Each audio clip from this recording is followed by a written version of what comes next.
Hello, welcome and welcome back. This is Jacob, and today we are going to be continuing the narration and character voice acting for the When Elegies Are Ashes side story.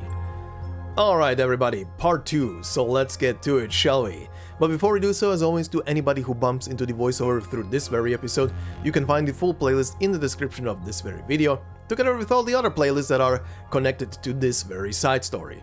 So, enjoy, and thank you very much. But yeah, part 2, and as always, we're gonna do a quick little recap here before we begin with our story today. So for those of you who wanna skip the recap, you can do so with all the timestamps that are down below in the pinned comment in the comment section. But yeah, part 2, oh boy, we'll make some progress. We're gonna be also, at the end of today's episode, unlocking our dear little Bridget here. And hopefully I'm not gonna forget that that did happen a couple of times where I forgot to recruit the unit, even though I said it in the intro. But we'll do that at the end of today's episode.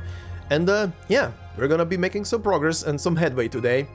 And it's gonna be quite the story. Let me put it that way. Let me put it that way. But yeah, before we do so, we're gonna do some quick little recaps, so let's begin. So, last time we began the story with a spooky actual in-game voiceover.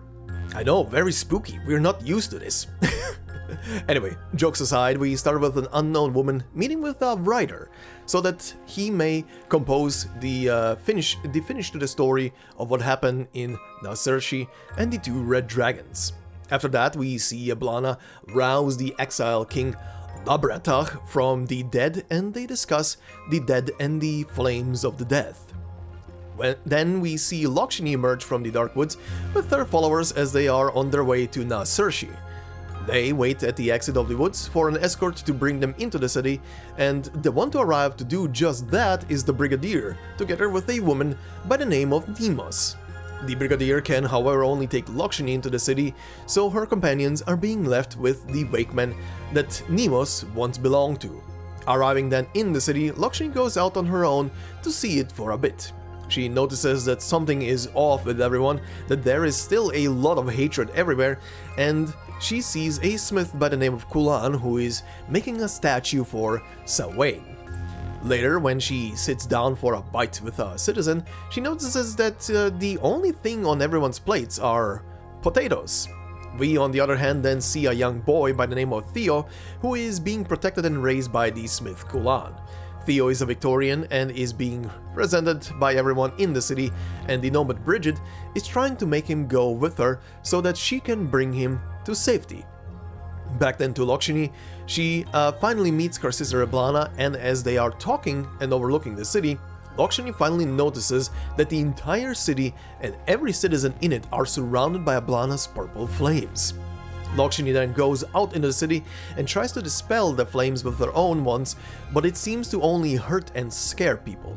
The leader figures of Dublin, meanwhile, instead of helping the city, seem to be smuggling goods out of it for their potentially own benefit. And Bridget, in the meantime as well, tries to leave the city through the dark woods, but gets stuck on their very edge. Then famine begins to spread in the city, and the people are becoming crazier as a result. Taran tries to help some people by giving them some of his stored grain, and Nemos offers him to go and look for the missing Theo, while he keeps working on the statue. After some searching, Nemos runs into Loughshinny and asks her for help. She gives Loughshinny instructions where to find Bridget then as well, and asks her for help too.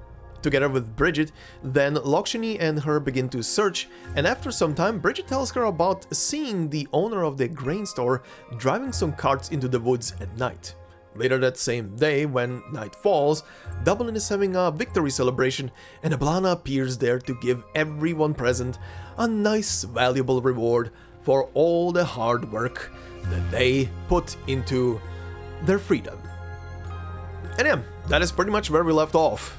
People got presents. One of them was apparently a golden beetle that flew away, and a sword that jumped away. That was a thing. But yeah, anyway, let's continue. And we shall be continuing today from stage number 3 all the way to stage number 6, at least the beginning of stage number 6, so we'll be making some headway. I don't know yet if the next part after this one is gonna be the final one, because I did see in the achievement track that it's only 8 stages. Plus, there are still 2 special cutscenes that I need to go through, probably. I mean, special, the ones that are not tied to the battle stages, that is. But we'll see next time. I always gauge that by just reading and seeing the timer on the first read-through, right? But we'll see about that next time. For now, let's begin with stage number 3 and see where we go from here. Stage number 3 is titled Suspicion and Impulse, and it says, I want to make up for the past and to return home. Other than that, I ask for nothing more.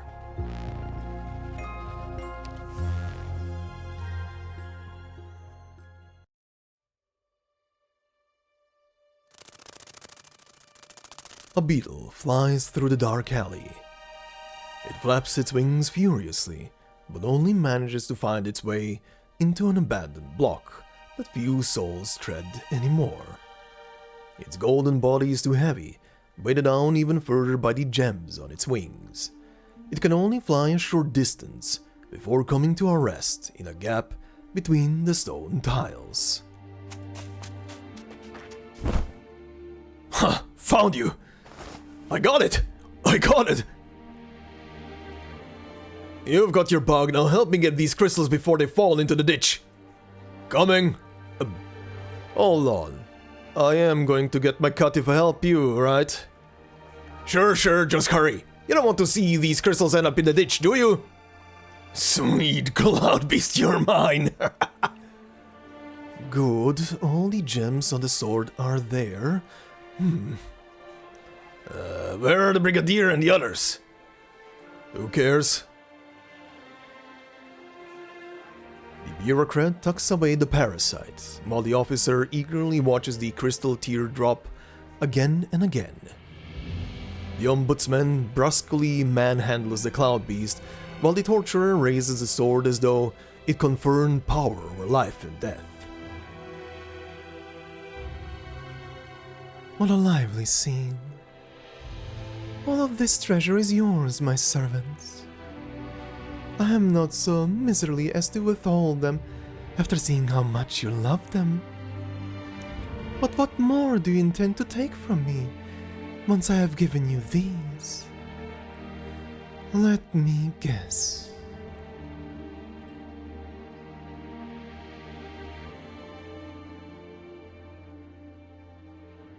A path appears at the dead end of the alley, and even more shiny baubles rush towards it. There is no time to bother with what is already in their hands. They scramble for the treasure on the ground, stuffing it into their pockets, carrying it on their backs, and rushing towards the next shiny piece before even standing back up from the last one. None of them care where the path leads. Going to Dosolus tomorrow? It's high time I treated myself to something nice.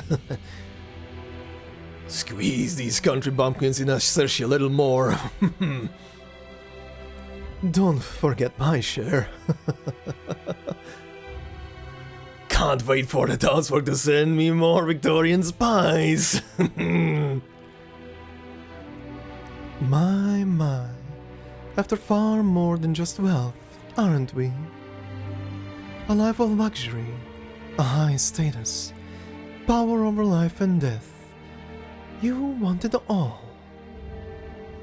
I have nothing against being true to your desires, and what you desire are things that I will not miss. Unfortunately, you happen to be my servants, yet you seem far greedier than I. So goodbye. Go to where you belong. The treasures pave a shiny path where none existed, sending the madman out of the lair and out onto the land. Towards whence the darkness came, the gaping mouth of the dark woods.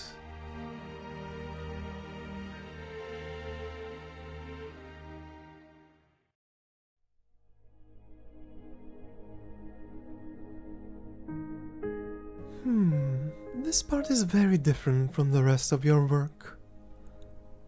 I told you, I've abandoned many drafts in the process of observing, thinking and writing. Any all of them ready to be thrown in at a moment's notice. Do you really think I'd be sitting here, ringing this well, if I could tell this story as a consistent, unified narrative? You're the one insisting it gets a proper ending, not me. True. But if I must regard this passage as your own personal embellishment, should I also consider the rejection of Bridget by the Mist to be a creative liberty as well? No more than the exiled king you forced into the story. Then what about the rest of the story you are about to tell? Should it be seen as an observation or as a creation? That's up to you to decide. Do you want me to tell it or not? Of course, of course. Go on.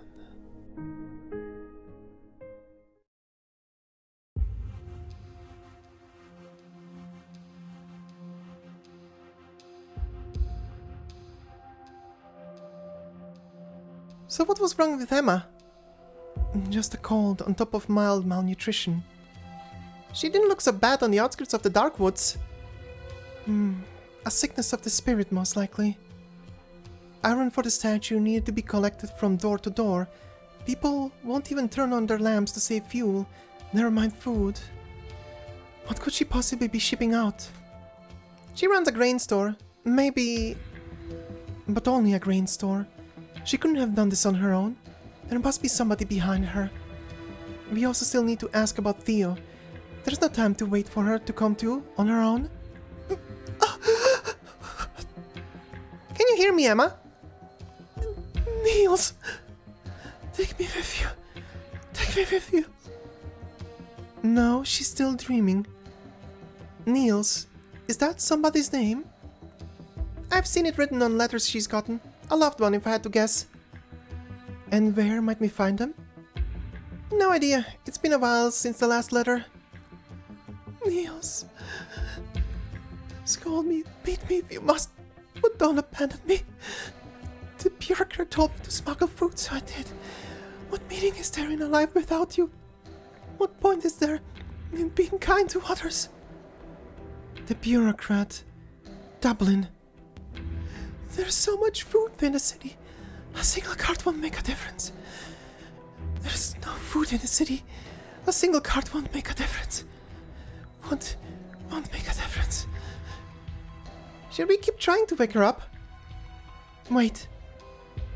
Why wasn't it you who lived? Those accursed Victorians.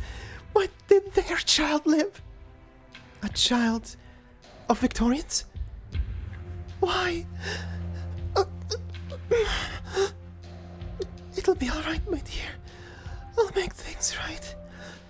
Wait for me, Niels. Wait for me, my love.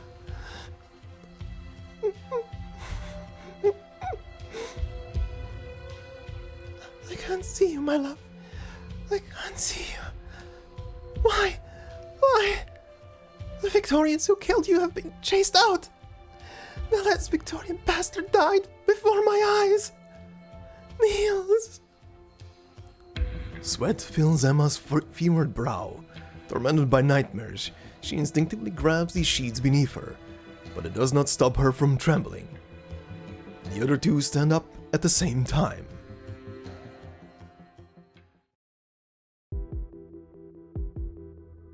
It's already past curfew. Will we really be able to move freely? Stick with me. If the Mist wants to take either of us, let it try. Wait, someone's coming over from the Citadel. Who is it? Looks like Dublin. It's the brigadier. What's going on? It's like he's a walking ghost. Brigadier! Who's there? Loughshinny? Go back, now. Back to, What happened? No. Nothing happened tonight. We have a lead on the food shortage, sir. The owner of this grain store was instructed by the bureaucrat to smuggle food out of Na Saoirsí. We may be able to get it back, if we're quick. crud. I should have known. But it's too late. Everything's too late. Why? Do you know where the food went? Not the food. Me. Us. Thank you for informing me, but What is going on? Tell me. No, nothing happened tonight. I can't imagine what could have turned you, a warrior with no qualms about killing for the greater good, into this. Did you and Dublin found this nation over the corpses of so many, just to starve your own people to death here? No, never. Thank you for informing me. I will deal with it personally. But do not mention the name Dublin ever again. You got your promise. Do not set foot on the streets again tonight. And especially do not break curfew with someone insignificant, as you're doing now. This is for your own good. Loughshinny opens her mouth to speak, but the brigadier shows no acknowledgement. He turns around and walks towards the outskirts of the city with heavy, dragging steps. Are we gonna do as he says? Hide? No. Nemus needs to know about Theo. Do you know where she lives? It's a wee bit far, practically the other side of Na Saoirsí. Then that's where we're going.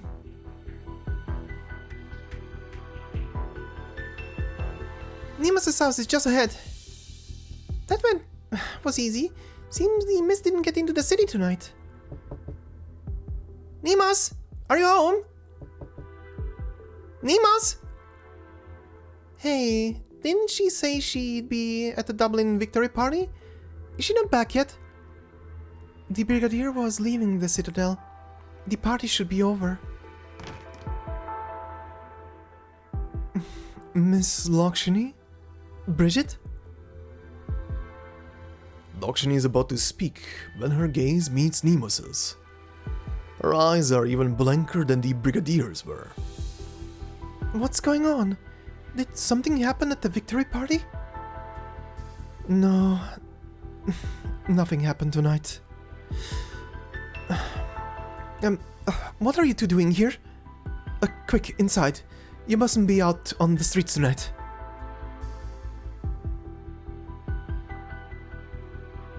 As Nemus hurries Loughshinny and Bridget inside, the brigadier passes beyond the boundaries of Na Saoirsí. He walks into the forest, where there is nothing but darkness, towards the depths of the dark mist.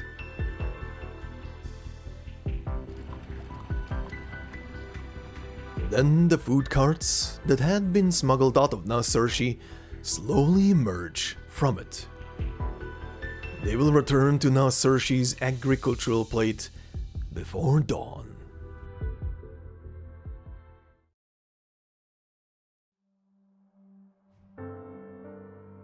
The next day, the city gets the smallest of reprieves from the food shortage. No one notices that the brigadier never returned from the dark woods. The food mysteriously appeared at the agricultural plate before making its way to the grain stores across the city. It falls very short of truly solving the problem. But it was far more than just the brigadier who never came back, though the people of the city do not know it yet.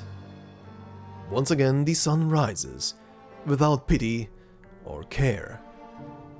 The dragon and the wayward wake woman walk the streets, watching with shock at how the now commonplace brawls descend into even more brutal violence. The nomad knocks on the blacksmith's door. She brings woeful news.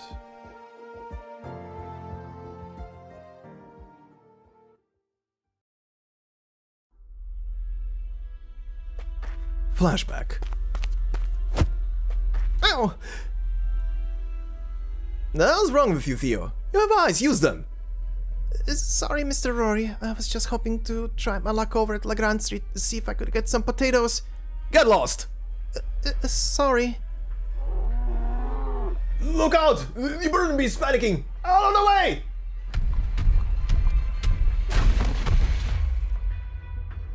Stupid coachman! You nearly ran me over! Get back here! The dung for brains ran off, just like that? Mr. Rory, Huh, look who did get run over. Serves you right. You're not going anywhere now. Let's go see the Dublin folks. Maybe they'll give me potatoes for handing over a traitor. Better stick to the back streets. Can't have someone else taking my spy. The man grabs the boy's collar and drags him into a small empty alley. The boy groans in anguish.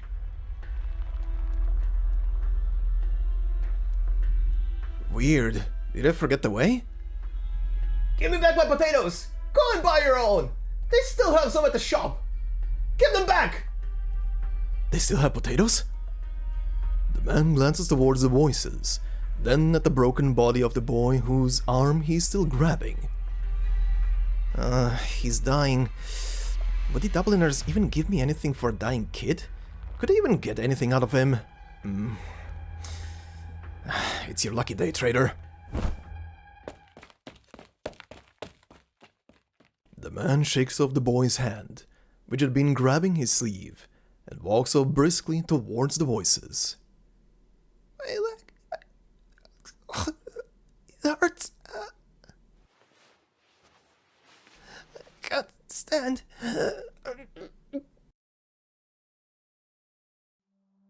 Miss Emma. Who's there?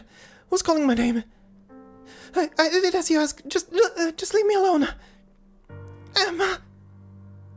Theo? What happened?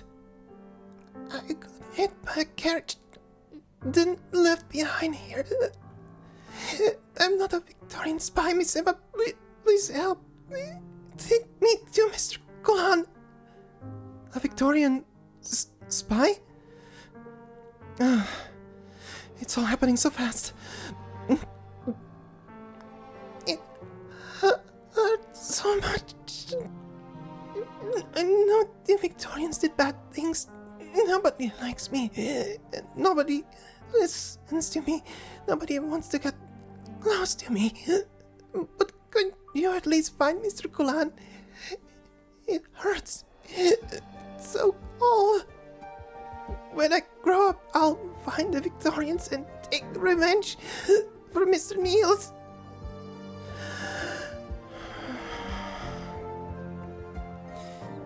Maybe I'd have helped you, Theo, if Niels was the only one who died. Miss Emma? You know that Niels died in the war, but even more people died without ever seeing the battlefield. You Victorians blocked off all the supply routes. You still are.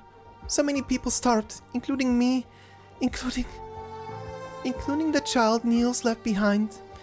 The child inside me. He starved to death because of you Victorians. Find someone else to get Golan for you. They're all good people. Unlike me. Very good people.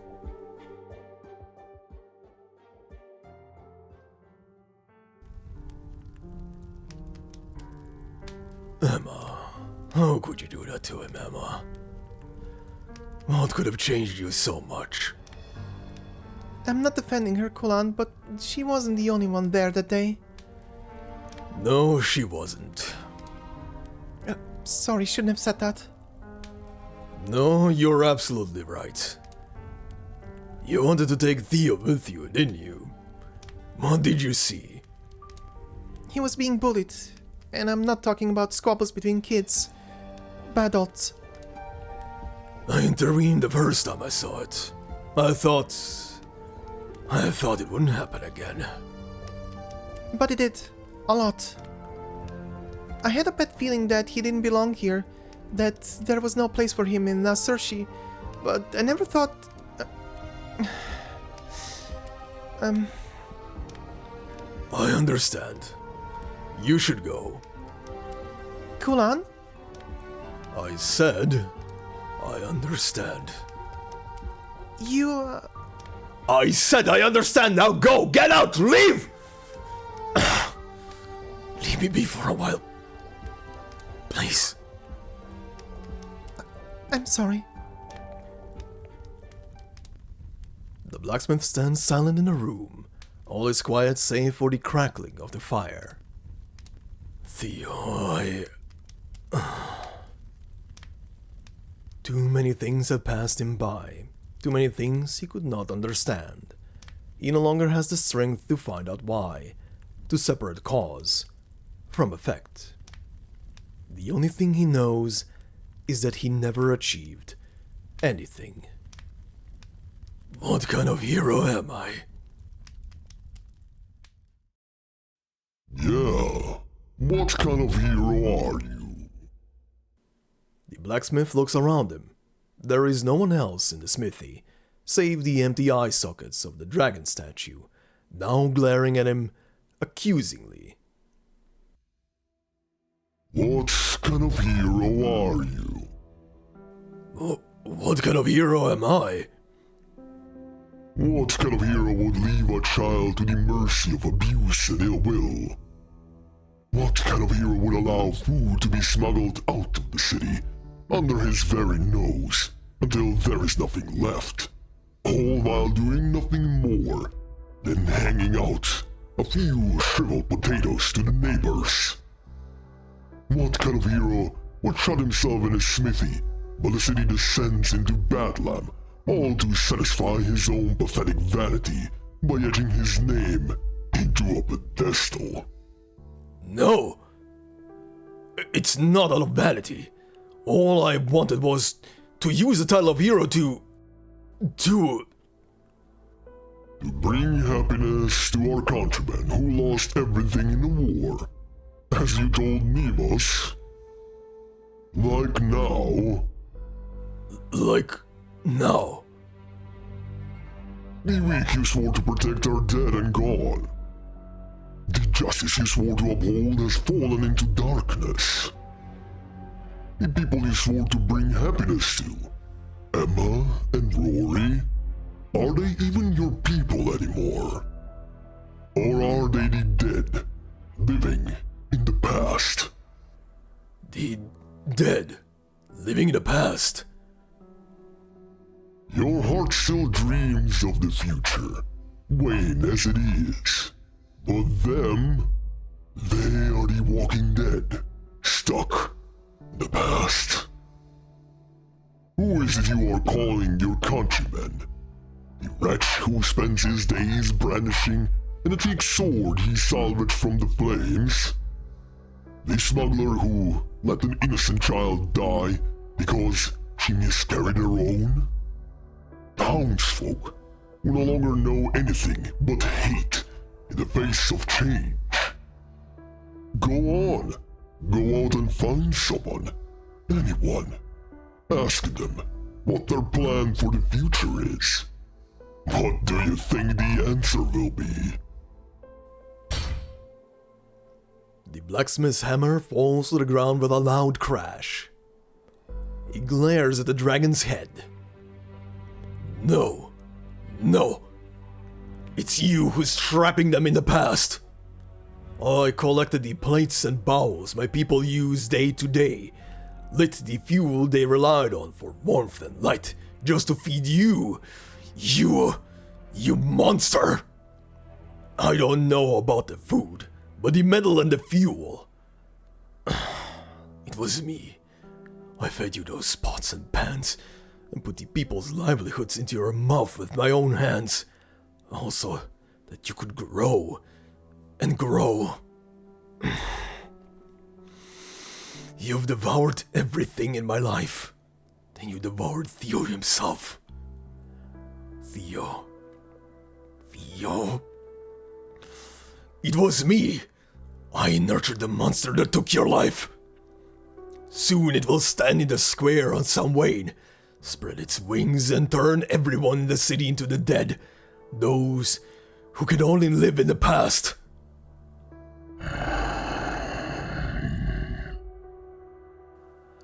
You're right, monster. I'm no hero. I'm a fraud, A vain, pathetic fraud. Once I fooled others. Now, the only one I am fooling is myself. But they need me. They need you? They need a hero to wake them up, to tell them that the war is over, that what really matters is what lies ahead, the future, tomorrow. And you think you're the one? I'm the one. The blacksmith walks away from the forge with resolute steps. He takes the thickest metal chain he can find and walks back to the dragon, its empty eyes still fixated upon him. Come with me. Where to? To the square. It's not some Wayne yet. I can wait no more. I will not wait for your ominous prophecies to come true. Come with me. I will dismantle you and return our lives to the people. The dragon does not move. In the eyes of the blacksmith, however, he sees the dragon bow its head, perhaps mockingly, perhaps invitingly.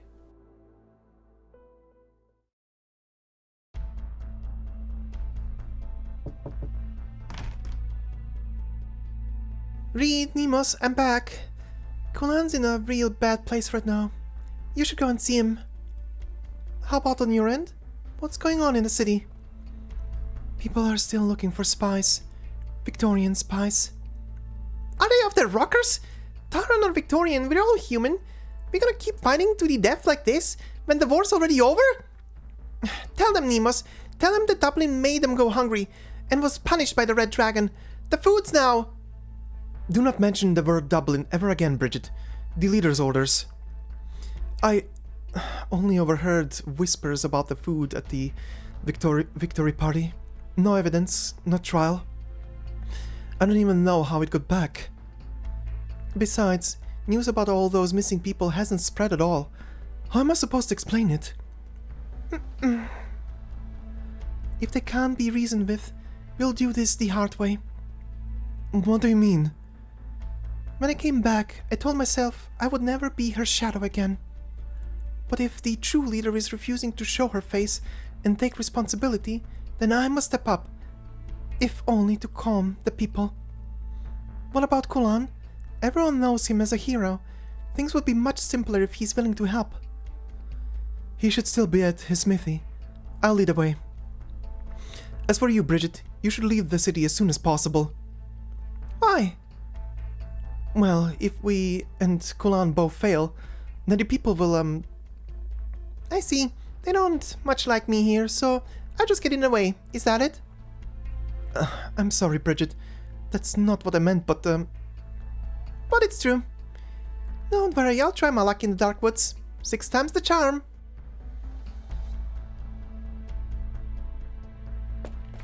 Kulan! Kulan, is he not in? He,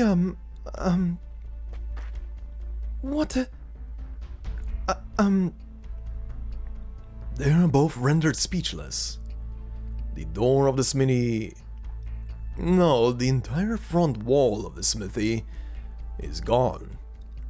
The wall, which was supposed to stay up until the statue was finished, is now a pile of rubble.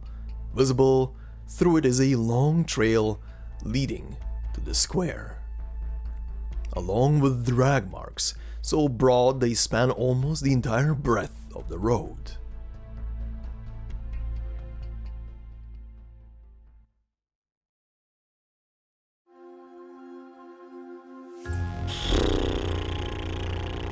Okay, how about we learn about the new enemy right now very quickly. Hey, look at this little guy! Burning wine! Passionate Fae! Hey. The fire in its heart like a torch under a strange arch. The flowers and vines wrapping around it are merely decorative. Yay!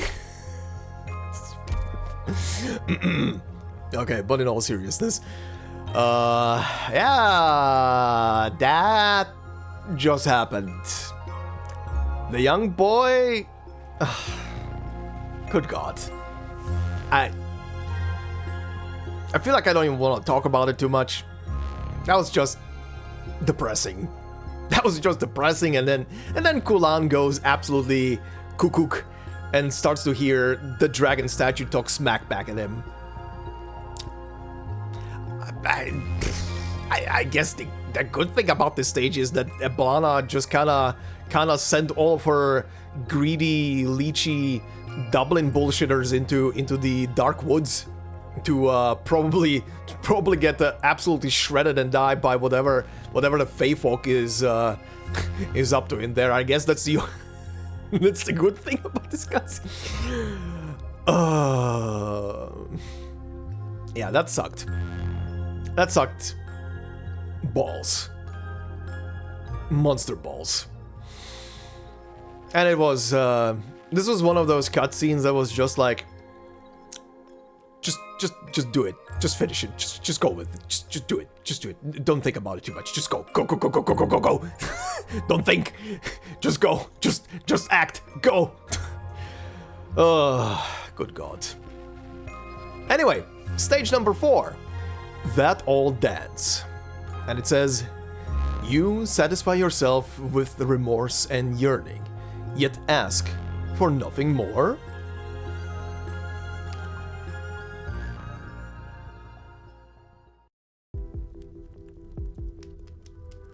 Hundreds, thousands of years ago, the Tarans' ancestors did the same as their descendants do now, lighting bonfire after bonfire in the barrens between autumn and winter.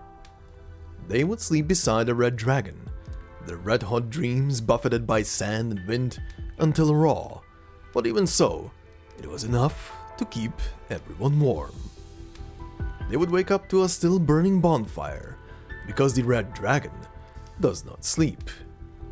With a moment's rest, the red dragon could find respite from fatigue and pain by breathing in the dreams of homeland, liquor, and freedom, rising slowly from the flames and into the sky. Today, Samhain approaches. The people fuel the flames with wood torn from nearby ruins, and have entirely forgotten the ancient leisure time that seemed to last forever.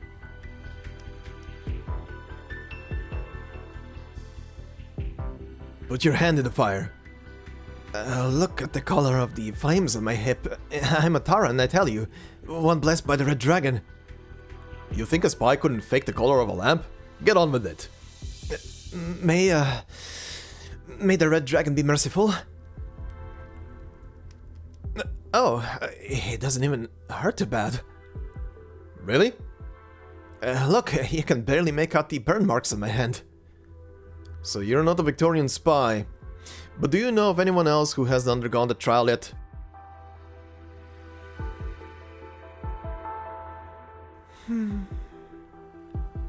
Yes you. Have you burned your hand over there yet?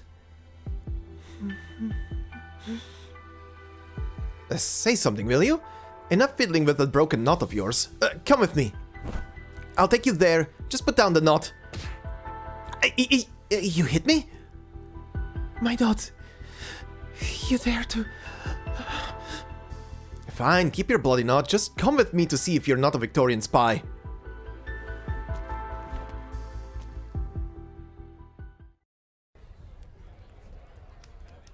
The quiet resident stands up without a word and heads toward the bonfire with shaky steps. The square has already descended into complete chaos, though half of it stems from suspicion and hatred, not to mention frustration at having revealed no spies yet. The other half comes from the looks of despair and the deathly silence.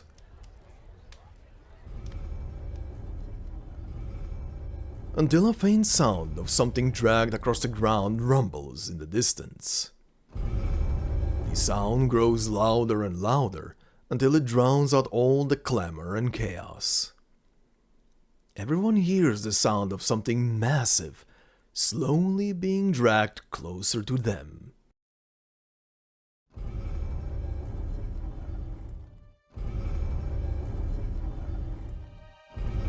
In a flash, every other sound fades, leaving only the shaking of steel and gears in its wake.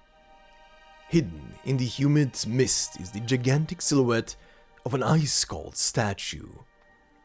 Forged by a hero, and still considered incomplete by the townsfolk, the statue of the Red Dragon's ancestor is presented to Tara.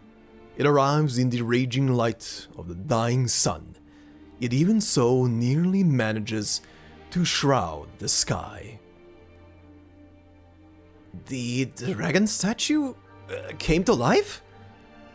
No, that's Kulan? Kulan, are you here to help us find the Victorians too? He has to prove he isn't one first. Over here, Kulan. Listen, the fire won't hurt you as long as you're no Victorian. Are you deaf? Get over here already! Hold on, he dragged this giant statue all on his own? They finally notice the iron chains wrapped around his arms 1, 2, 3 times around, and that the statue's weight was resting on those wide yet mortal shoulders. The hero does not respond to his name and continues forward. The statue grinds down on him till it draws blood. His flesh is nearly rent asunder, his bones cry out in sorrow, and yet he presses on. The young hero walks ahead of the statue, unafraid of the disparity between his small stature and the gigantic structure. He takes one step, then another, each heavy and certain, towards an open space in the crowd.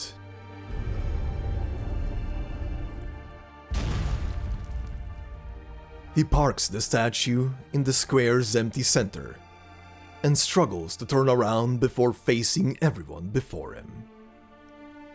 The steel skeleton bears an icy elegance, wings frozen in motion, craving for flight, in place as if it were meant to be there since the beginning.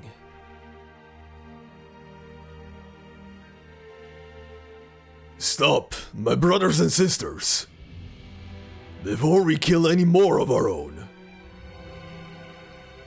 For a moment, no one dares to respond. Hate and doubt both remain, as well as the pain that keeps everyone from advancing towards him like an army of walking corpses. The man before them is a hero. He protected Na Saoirsí. He dragged both blessing and curse all the way here, and the statue behind him laces his every word with an awe-inspiring weight. Kill our own? Who? You're burning hands with fire now, but what if your spy isn't found?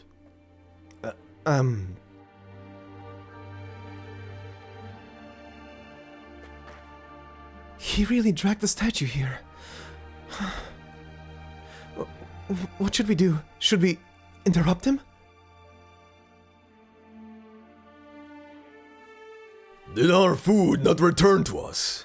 Is the war not over? Say there really was a spy. Why must the entire city gather here? Why must we hurt each other? Just to find one lowly spy? Let him finish.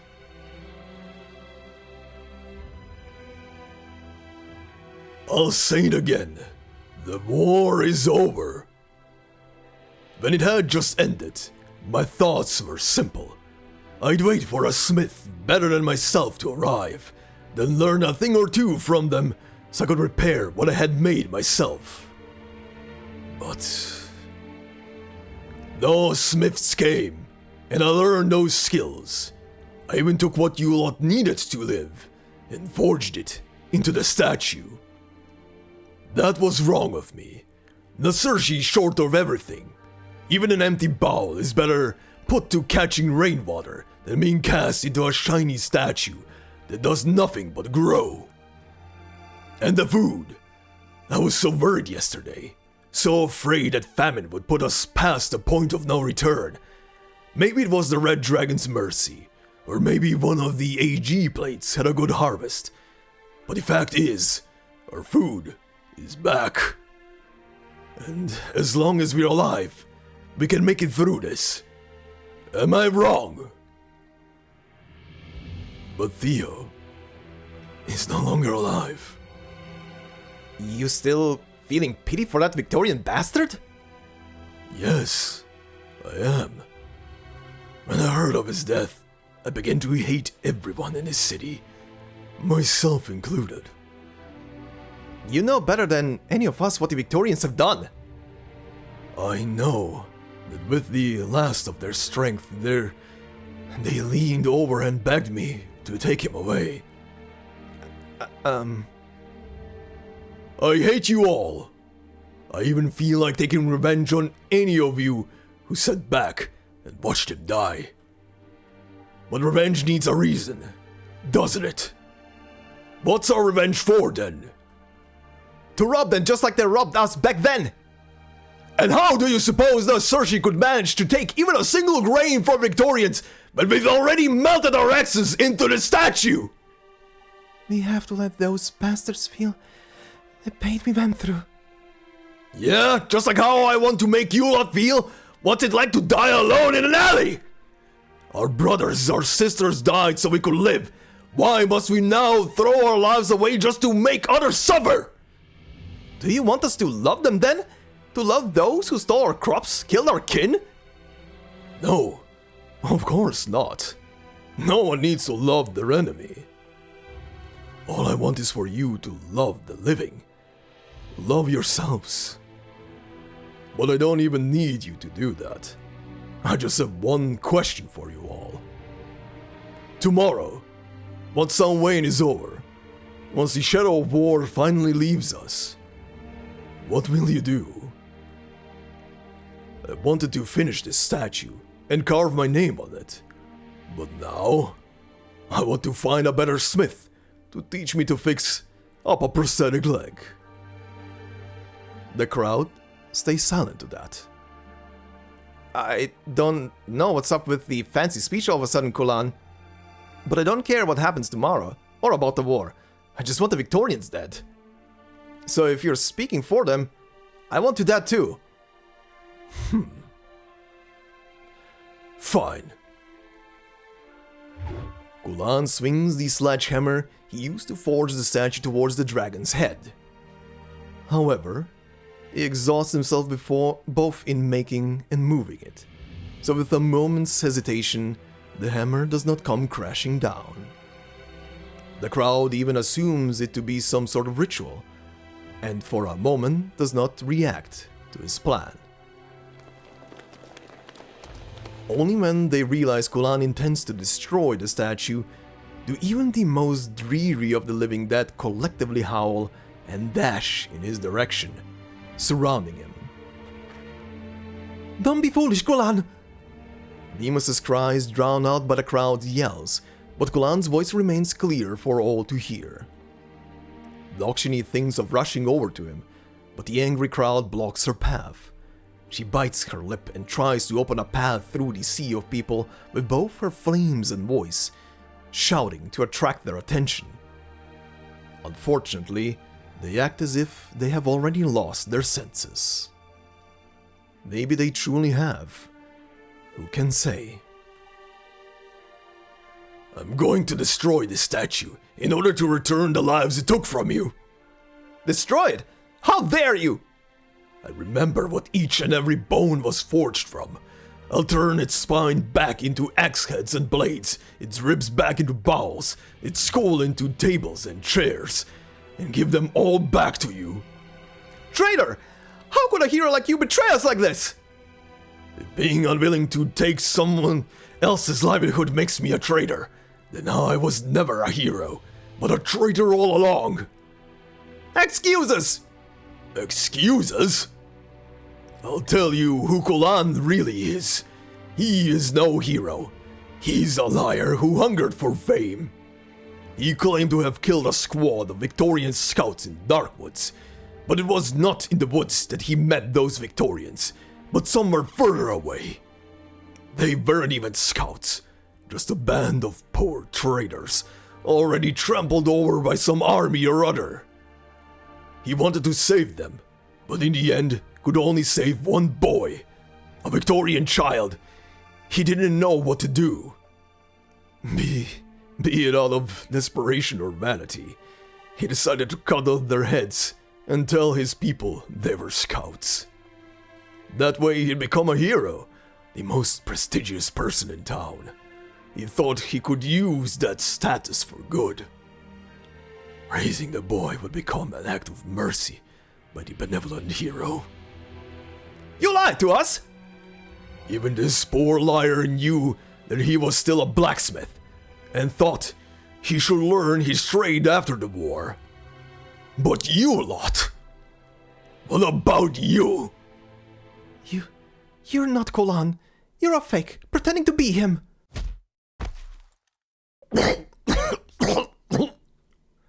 Yeah, you're not Kolan. He's our hero, the man of steel who even a whole Victorian squad couldn't handle. Who the bloody hell are you? After dragging the statue all the way here from my workshop, how much longer do you expect me to live? Fresh blood gushes from Kolan's mouth and nose as if he has just uttered his last words. He bears an almost kind and expectant gaze as he looks at his compatriots surrounding him, hoping their faces will reveal an expression other than hate. But he feels as if his eyes meet only a sea of purple flames. The faces behind the fire are difficult to discern, as if they are the restless dead he met in those ruins outside, long, long ago. He looks into the distance. In a corner, at the edge of the square, he sees a tiny figure. He did not have time to look for Theo's corpse, but now it stares at him blankly, purple flames clearly visible around it. Theo, you too? This was all for naught.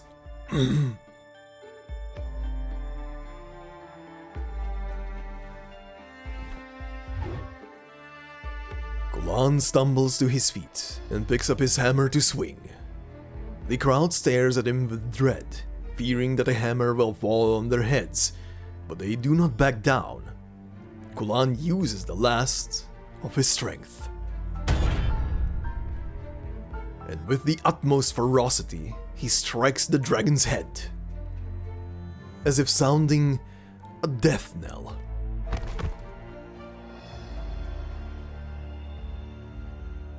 The hero's body collapses before the giant dragon, stunning the crowd as if they've lost something.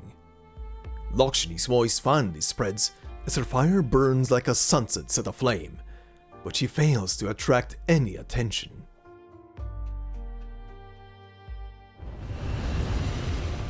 At that very moment, the statue suddenly bursts into purple flames along with Kolan lying quietly before it, sending the crowd reflexively into retreat. Within the fire, Kolan begins to pick himself up, while the giant statue extends its wings, as if to fly away.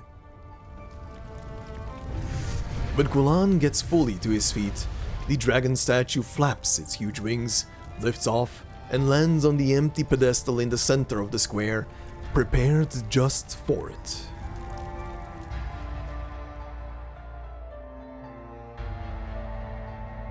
The crowd watches in complete silence, though whether out of shock or reverence is unclear.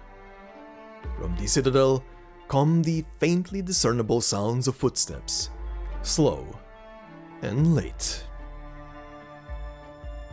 Truly a shame that I missed the only hero left in this city. Well then, people of Na Saoirsí, your hero has sacrificed his life for this statue.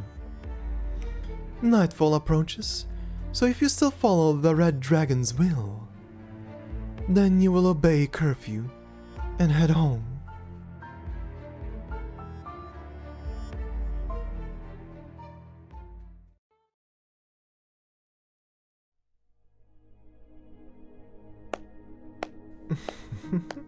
Kolan uses the last of his strength, and with the utmost ferocity he strikes the dragon's head, as if sounding a death knell.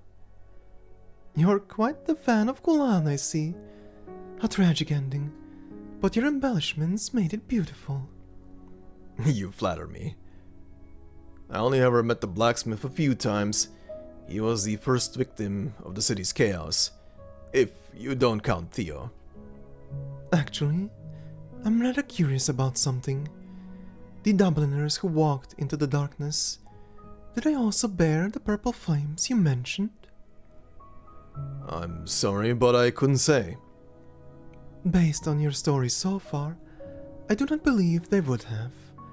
Corruption, smuggling, abuse of authority. They had many plans for the future. If you've thought about it that much, you could probably come up with your own ending by now. But that was not the only incident to occur in the city. You said so yourself. He was but the first victim. Though, if you insist on ending this here... The Red Dragon was certain those infected by the flames of death could not be saved.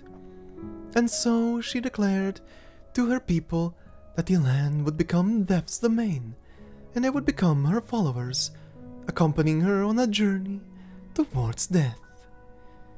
The corpse-like masses no longer had the strength to either consent or refuse. That night, flames rose high into the sky, illuminating the fields, and since then, no one has ever seen the Red Dragon or her followers again. Ugh. What is it? Nothing. You can go now.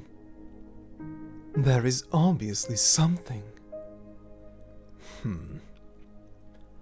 Since then, no one's ever seen the Red Dragon? Really? The author glances towards the tavern wall, covered in newspapers no one has touched. Today's paper is there too, with a photo of the leader gracing the headlines. It declares she is currently in Oak Grove for some ceremony or other. Also, accompanying her on a journey towards death. But when did that happen? Stories are free to go where they please.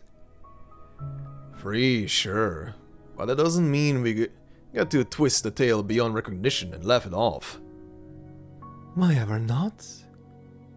Because you and I, we're Tarans. Our stories will reflect us, no matter how distorted they become.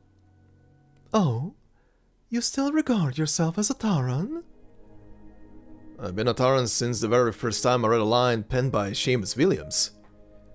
Why else would I have abandoned the warm armchairs of Castershire County's literature saloon and run all the way to Tara and became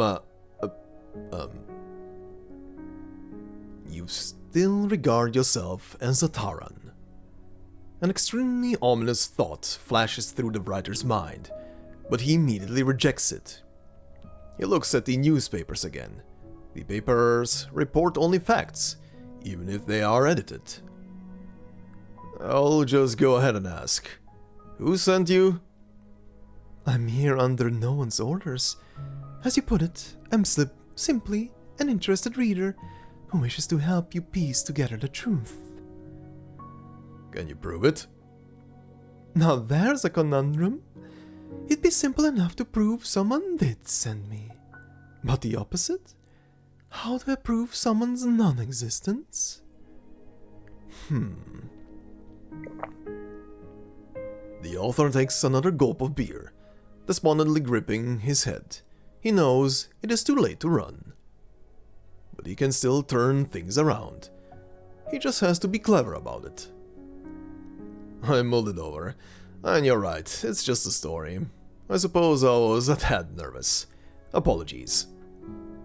You do have quite a few unfinished tales as well. Perhaps we can join them together and find an ending true to both Na Saoirsí, as it was, and the Tara in your heart. So if you're ready, then for the next story, How about we talk about the dance in the mirror? The dance in the mirror? What? No, this was not a matter of cleverness. As long as he is prudent and lets the shadow of the story cast by firelight rise and warp, he will definitely be fine.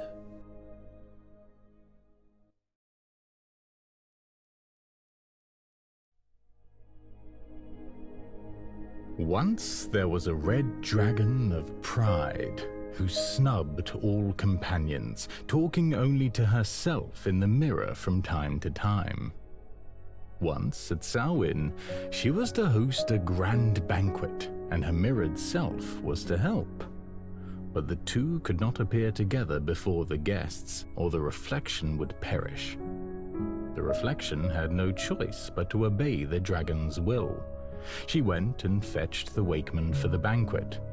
The wakeman rejected their invitation and told the reflection to desert. Still, the reflection returned to the lair on her own, only to find the banquet had already begun. The reflection hurried to hide in darkness beyond the bonfire. As the banquet went on, the guests somehow began to vanish, one by one. And the red dragon found and dragged her mirrored self out of the darkness, forcing the reflection to dance with her. The two kept dancing, so relentlessly that the reflection could not feel her toes. She asked for a little rest, but the red dragon was never satisfied.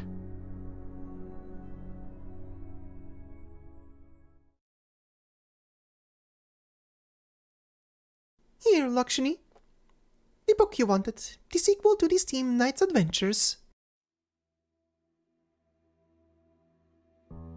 Why, you ask?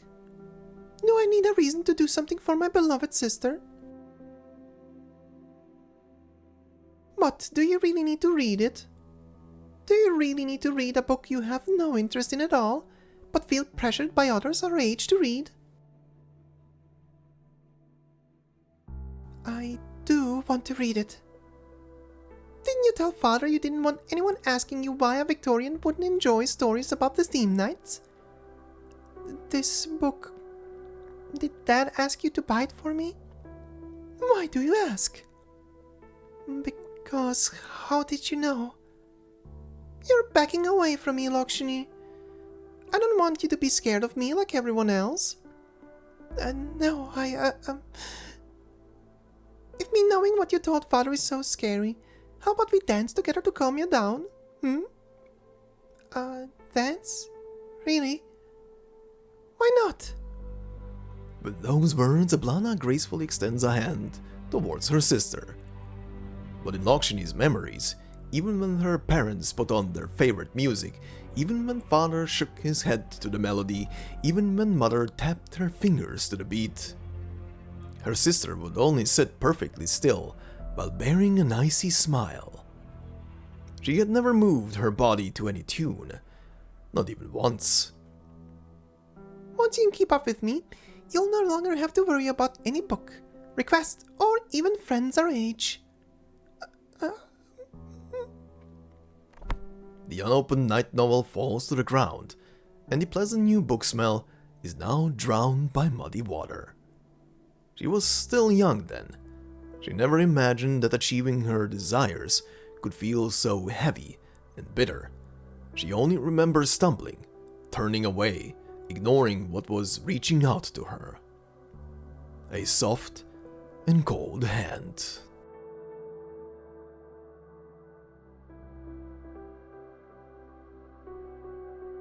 Loughshinny, the crowd is gone. You need no longer hide your identity. Do you still think of them as alive, even now? I only know that every Taran's heart burns with a similar flame, and that ever since our ancestors first bent the knee to the Victorians, that flame has never gone out. That goes for all the townsfolk, as well as those who followed me back here. They all have the same fire, except that theirs has never been tainted by the shade of death. What a wonderful analogy, Loughshinny. Now let me ask you again. What will you do? Dye these flames in your own hue? I imagine you must have tried already. No matter who they are, once tainted by death, your flames can only render them into ash. So I have a proposal, Loughshinny. Kill me. And everyone in the city as well? If it bothers you how it will be recorded in history, then you can just say that I killed them and that you merely laid them to rest. The people of Na Saoirsí are still alive. Even if what animates their bodies is not life, but death? If they were truly devoid of even the faintest spark of life, they would have long since become one of those hollow, shambling corpses you have wandering about. Oh, they will. Eventually. No, they won't. I'd rather see the purple flames in them as a plague, one instigated by you. And you plan to find a cure for it? That's right. I want to cure you of it as well, Eblana. Oh, wonderful. Wonderful? Yes, that's absolutely wonderful. Did you not notice? You aren't trying to run from me anymore. You're trying to cure me, of all things.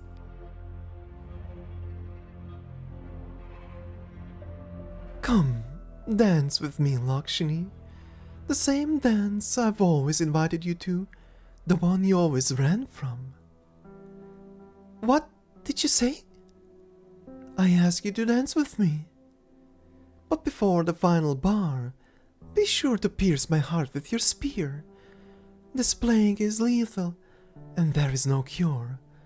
I do not question your resolve, but your efforts will be in vain. You've run from your fate long enough, from Na Saoirsí's fate, and ours too. It is not yet Samhain, but the boundary between life and death is more ambiguous than it has been in all of Taran history. Do you truly wish for Tara to become a kingdom of death? Loughshinny subconsciously turns her head away. The fierce purple flames still rage in the skeleton, the hero dragged all the way here. Kulan, now taken over by the purple flames, briefly stands up before sinking back down to kneel. She cannot bear another look at him, so she turns her gaze back to her sister's eyes, and the hand she's been offered for so many years. It is unclear if it is her imagination or a side effect of the purple flames depriving everything they touch of vitality, but the hand before her seems so pale and bloodless compared to the one in her memories. We speak of a city and the lives of countless people, Eblana. You cannot sum this up as a matter as simple as fate. Are you finished? I believe we've spent enough time talking past each other. Eblana! Oh, but feel free to continue. If you so desire, I shall wait here for as long as you need me to. But do try not to take too long. You can afford to wait, yet that may not be true for others. You're right. You can afford to wait, but that may not be true for others. All right, I'll dance your dance until one of us falls and can dance no more. But I will not follow your lead. Absolutely not. As you please. Though you seem to have misunderstood something, my dear Loughshinny. The one who cannot afford to wait is standing before you now.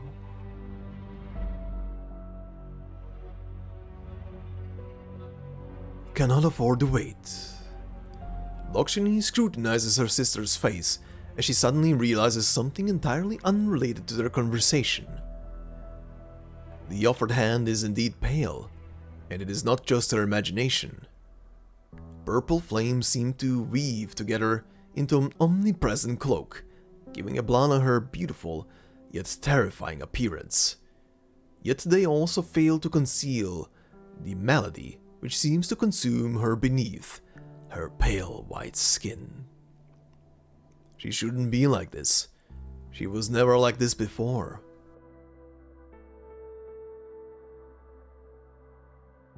Eblana, are you... You... Are you... alright, sister? A smile spreads across Eblana's face. The same old ice-cold smile is always found there. This time, it seems to bear some warmth, but this only highlights her conspicuous paleness. I appreciate your concern. Really, I do. After all those apathetic partings and painful reunions, to only now hear you asking me if I'm well.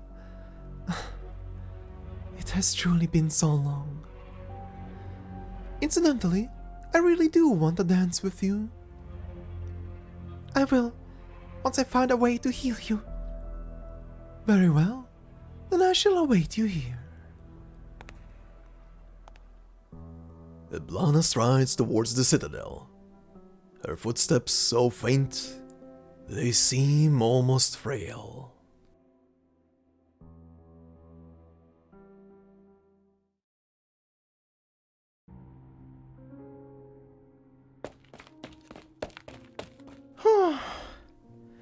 Oh, Red Dragon, Neemos! There was no one at the gates when I got back. I thought something must have happened. What's going on in the square?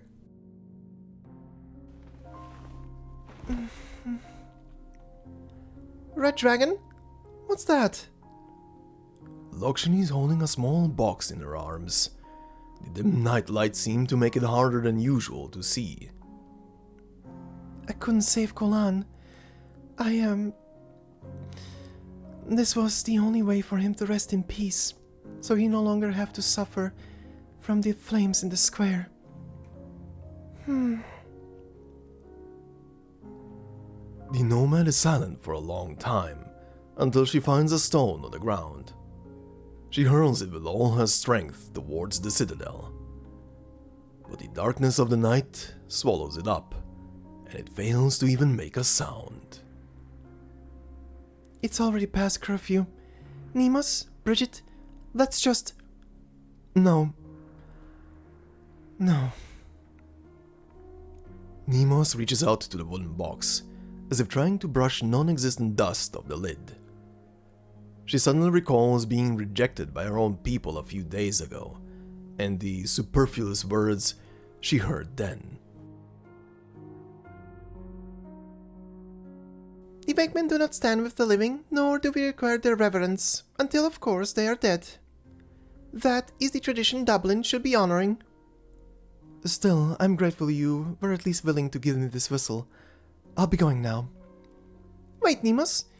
You knew well that Samhain approaches, and the Wakemen would be lacking sacred instruments, yet you still came. Did the Dubliners force you to? No, I came here of my own... Neemos, you haven't changed one bit. You wait, mediate, and reconcile. Are you also like this in Na Saoirsí? Do you serve the Red Dragon like this? I just... don't want to see a situation that could be improved deteriorate any further. Or people who could have cooperated fighting each other. If conflict is inevitable, you will only ever sink deeper into the mire. The city has tainted you with its darkness, Neemos. So the leader, the Red Dragon, Eblana will never give Na Saoirsí true life? Is that right, Loughshinny? She said she couldn't. She actually doesn't like to lie, unless there are other circumstances. She's the leader of Tara, the one and only Red Dragon. What could possibly tie her hands? What's wrong, Neemos? You seem different. I get it. I finally get it, Your Highness Loughshinny. It seems that fire can in fact infect the living. Neemos? The people I once depended on turned out to be a swarm of selfish parasites. The leader I once believed in turned out to be an evil dragon who doesn't care if anyone else lives or dies. The people I once put my life on the line to protect became the reason my closest friend died. I can't even imagine what they would have done to him if that wicked dragon hadn't lit him up with her flames. Kulan was right to ask what we would do once Samhain is over. What should I do? Other than revenge, there's nothing left for me either.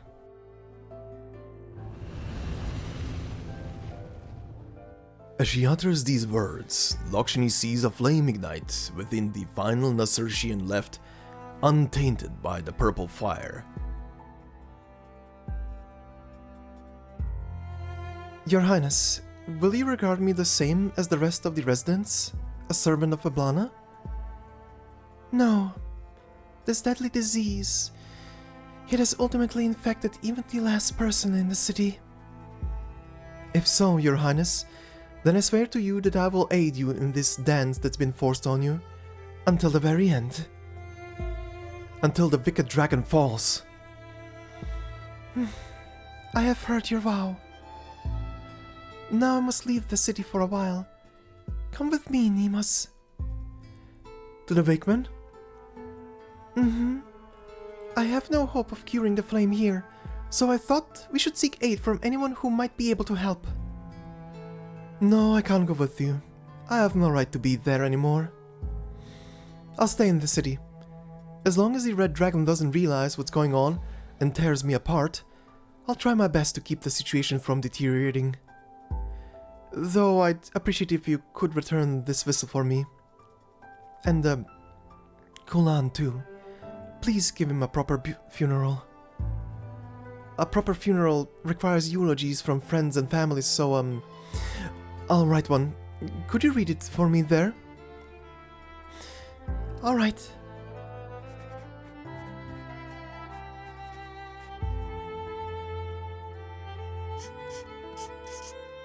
Here, it's done. I'll go with Reed. The dark woods aren't letting anyone in or out, but it should be smoother with us two. No, Bridget, you should stay too. I need your help. Reed? I'll be fine by myself. That works, but, Nemus, you're so different now. I guess this is what vengeance does to a person.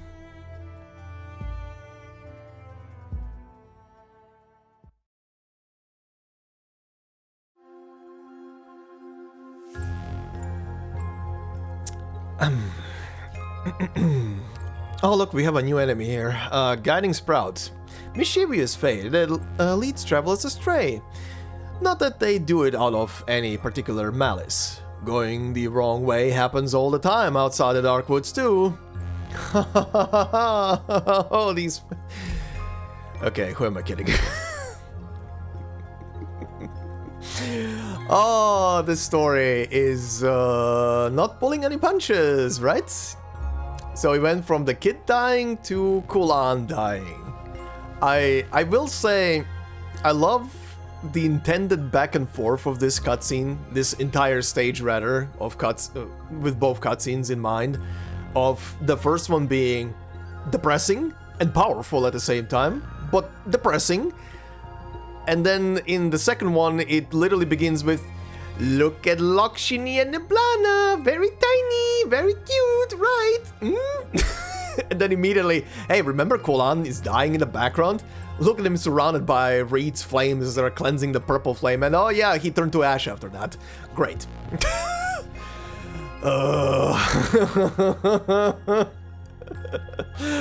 Oh, this story is something else. This was another example of just grit your teeth and go. Do not think too much. Just go with the flow.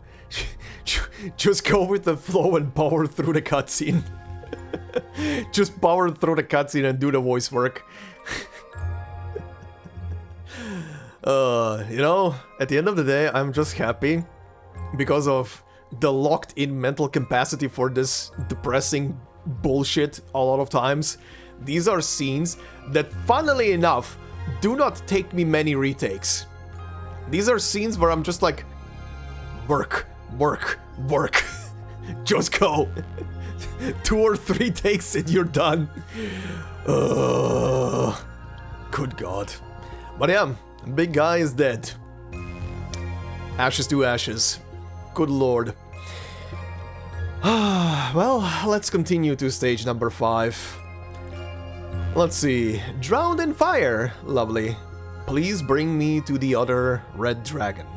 Other than that, I ask for nothing more.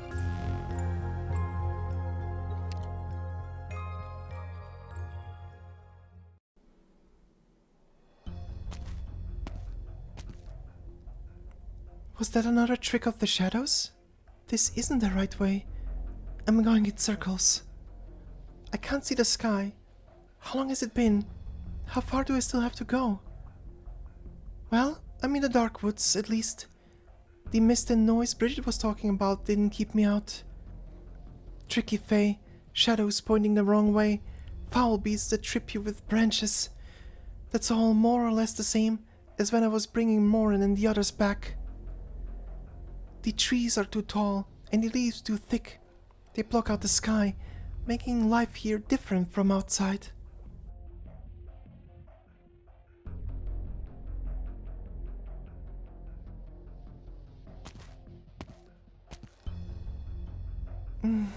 This is the right path. I'm at the heart of the dark woods now.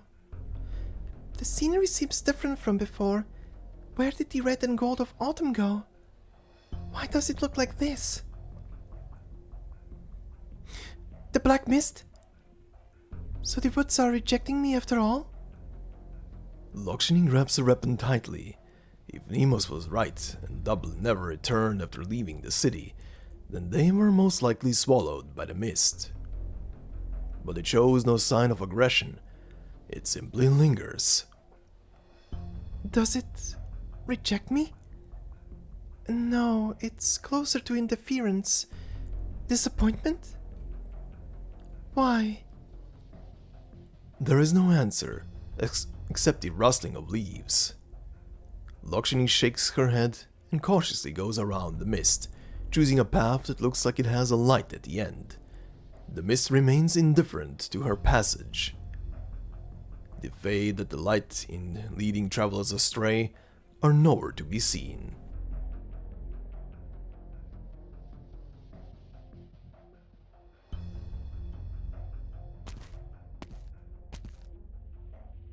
Another dead end. No time to waste here. I'm sorry, but I'll have to burn my way through. You're overthinking it. Who's there? Take a guess. You... how could it be? You're the gentleman from the city. I wanted to ask you something, but you... Indeed, hardly the most amicable of partings. Since then, I've been following and watching you for a while now. Consider it my way of reflecting on myself. I'll admit you're not quite what I thought. But this is no time for small talk. Do not burn the trees. It should be enough to illuminate them with your fire. See for yourself what they really are. What they really are?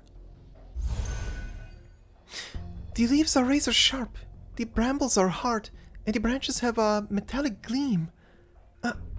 What is this? That's not important. What's important is that your fire can't burn through it. Now follow me. Hurry, before the black mist changes its mind. We can talk later, but if that thing is in a bad mood, there won't be anything left to bury when it's done with you. Isn't that a dead end? Why do you put so much faith in what you see? Just listen and move.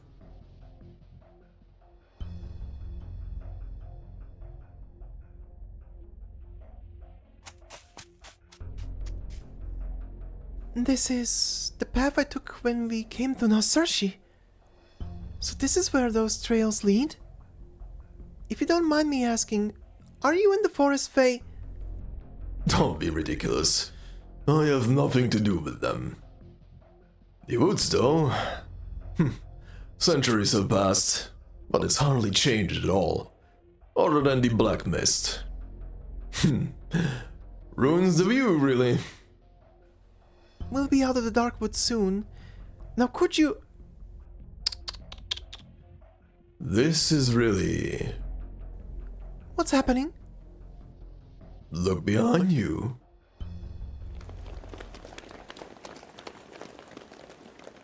Reed! Reed! We're here!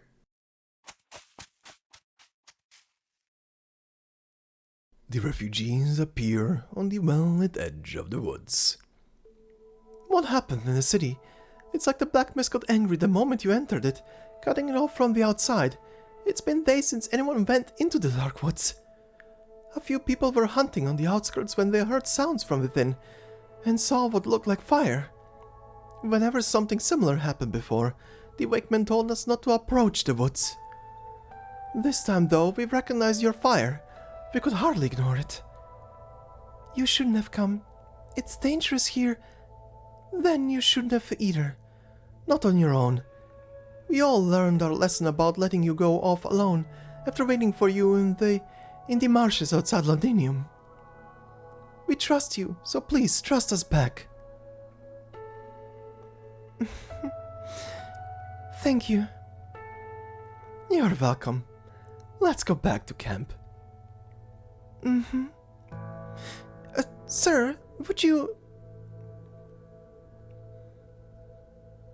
Who are you talking to? Is there someone else with you? The red dragon turns around, but her uninvited companion has already vanished without a trace, like the dew under the morning sun.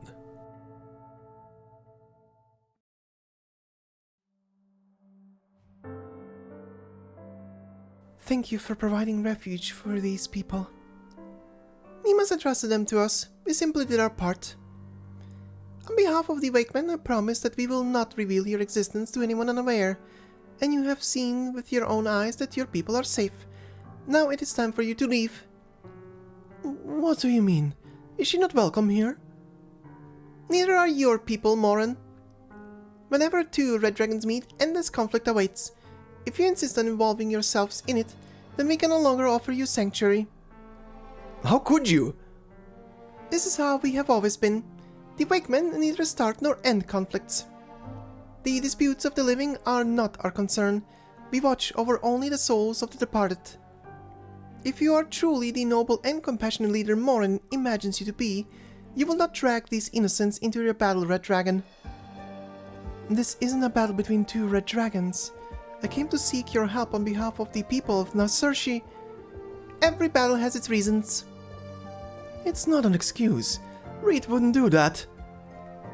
Excuses or not, the disputes of the living are none of our concern. A hard-learned lesson whose bitter fruits we continue to taste to this day. Now leave. What if I'm here to ask you to hold a funeral? A funeral? In that case, the Wakemen will welcome you. But for that, and only that. Now tell me the name of the departed, their deeds in life, and present the remains. His name was Kulan. He was a blacksmith. Kulan? How did he die? The purple flames of death took both his life and his will. Not even my flames can help him now.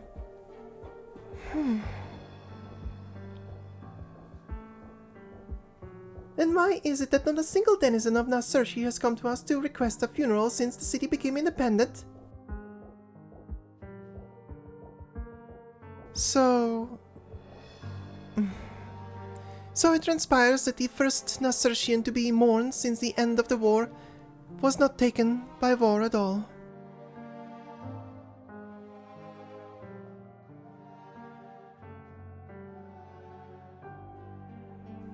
So I weave the straw into a ring, like this? Yes, then adorn it with these flowers, and the wreath is complete. I remember when the farmers put a wreath on your head, praying for a good harvest next year. Feels like old times. I miss that. Are you not happy here? I rather enjoyed myself, but the others might find it stifling. The life of a wakeman is almost like a self-punishment after all. What's the word for it again? Asceticism? No alcohol, no overeating, no fancy foods, can't even laugh too loud. They wake up before sunrise and sleep after midnight, and everything in between is some ritual or other. At least they don't expect the same from us, but there's no avoiding them when we have to help out on the farms and stuff. I've practically forgotten how to laugh. Moran's the only one who goes out of her way to talk to them. She's learning something new every day. Might be how they tie certain knots, might be how to estimate the age of a tree. Compared to the wakemen in the tales, though, Your Highness? Ma'am? I didn't expect to find you here working with them. Rita's always been like this. Should we excuse ourselves? No, I simply came to confirm the facts of the departed's life, for the purpose of the ritual. Please tell me, what happened to Kulan? I will tell you all that I saw, as I saw it. I hope it makes you feel something.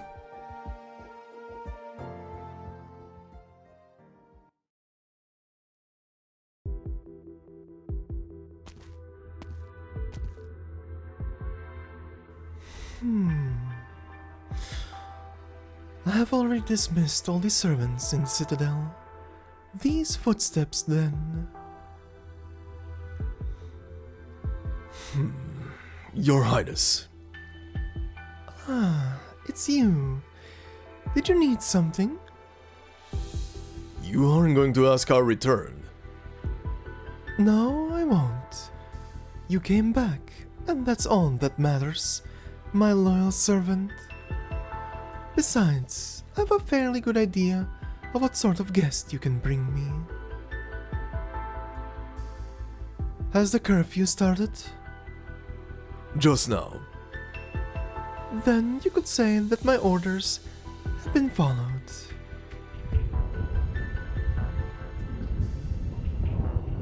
Failure. Failure? Na Saoirsí is here. I am here. What failure? Escape. The deadline is Saoirsí. Surely the Black Mist remembers this, even if it's hardly known for being a good listener. Unsurprising. Disappointing. Unacceptable. Am I meant to understand something from these few words? Or perhaps you too prefer the directness of arts and destruction to the imprecision of language? No sooner do the words leave Eblana's lips, the gleaming branches thrust forth from the dark mist, reaching for her throat. At the same time, her spear penetrates the thick mist, purple fire faintly visible from within. She could burn away to nothingness with a thought. But the branches never find Eblana's throat, and her purple flames never ignite. Saoirsí. By the time the sun rises on the day after Saoirsí, the outcome will be plain for all to see. So, why don't we dispense with these meaningless bluffs? Eblana's spear still impales the mist, but the branches before her throat disappear a moment later, as do the flames at the tip of her spear. The dark mist dissipates. Your Highness. You're still here. Did you need something else? Is this about Dublin? There are only the two of us here. I will permit you to speak that word again, my most loyal servant. Thank you, but there is no need. Spectres are but spectres, even if they helped found a nation. There is no place for ghosts in the history books. But I worry about my colleagues who stayed behind that day as I did. Where are they? Could they mean you harm? No need to worry. Even if there were, that is no reason for you to risk staying here. I saw a scene of chaos on my way back. It was bedlam. People were fighting over the tiniest things, sometimes nothing at all, while others seemed to be stuck where they stood, like statues. Just like these specters we fought the Victorians with us. Will they fade into darkness too? This is Na Saoirsí, the Red Dragon's lair, the capital of Taran. Anything that happens here will have repercussions across the nation. No, it won't. You don't sound convinced. Your Highness, At the end of the day, I have just one question. One question I pray you will answer. Very well. I will forgive your imprudence. Your Highness Eblana, that future you promised Dublin, you promised Tara, that future where all Tarans could freely write their own dreams. Was it all a lie? The brigadier cannot stop himself from trembling. The fear that had lurked in his heart for days overcomes him. It is not because he fears his own end. He is not afraid of being swallowed by the dark mist like his colleagues, or of invoking the Red Dragon's wrath. He fears that he will hear an answer he dare not consider. It was true, every word of it. Your Highness. I have answered your question, Brigadier. The Red Dragon's voice seems ethereal, feeble even, but it leaves no room for questioning. It is the voice that has led the man to victory countless times, and so he slowly straightens his back. Then I trust you. Perhaps. Or perhaps you simply have no other choice. Often have you chosen a path that seemed baffling, impossible even, but it always ends up leading us closer to our dream. Of that, I have no doubt. Such cheap trust is indeed worthy of my gratitude. However, I do not require you to maintain order within Na Saoirsí.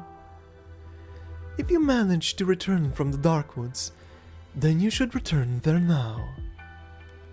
Until some wane has passed? Until some wane has passed.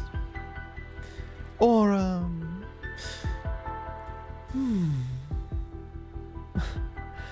I stepped into the Darkwoods one morn, calling to the mists of horror. Your Highness?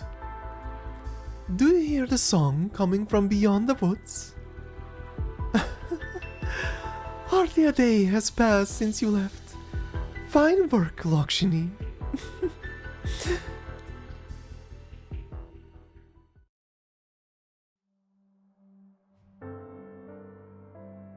Is that what's been happening in the city?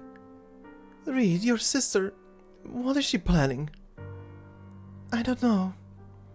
Someone once told me that her plans would only ever be beneficial to Tara. Now, though, I can trust neither her nor the one who made that promise. Are you still not going to help her, white woman? She came for a funeral, and we will only accept her for that. I have learned of the deeds of the departed. Bring the knots and wreaths and come outside. The funeral is about to begin. The people set aside their differences and stand up in silence.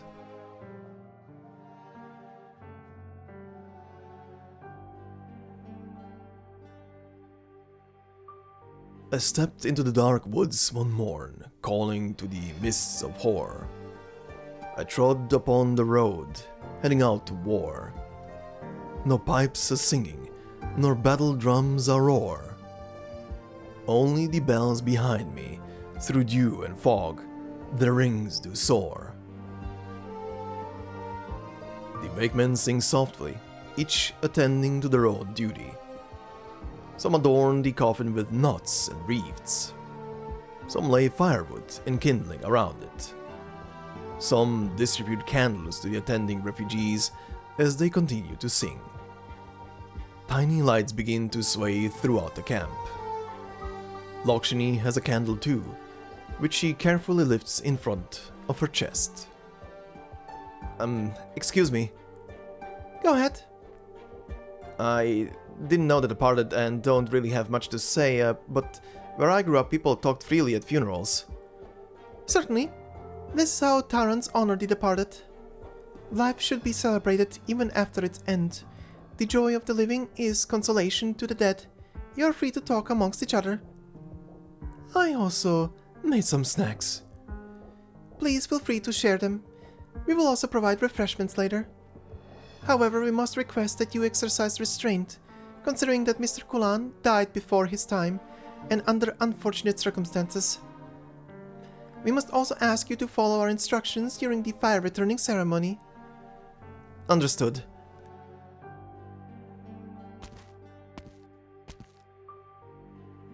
Is this how your folks hold funerals, Moran? We didn't have all these rites and ceremonies. All we did was keep watch throughout the night. No clue what this fire returning thing is either. Guess we just followed their instructions. Have you ever been part of a ceremony like this, Reed? I see.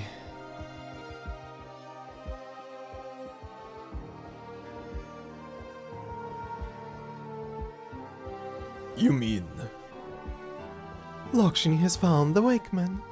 The hero's funeral has begun. I stepped into the dark woods one morn, calling to the mists of horror. I trod upon the road, heading out to war. Do you know this song?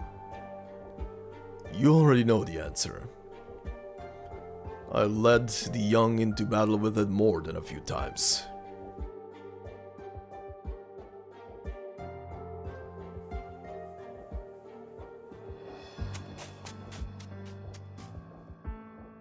Who is it? Who's singing? Why is it that I still hear that song here at the site of the old capital, even after escaping the dark woods?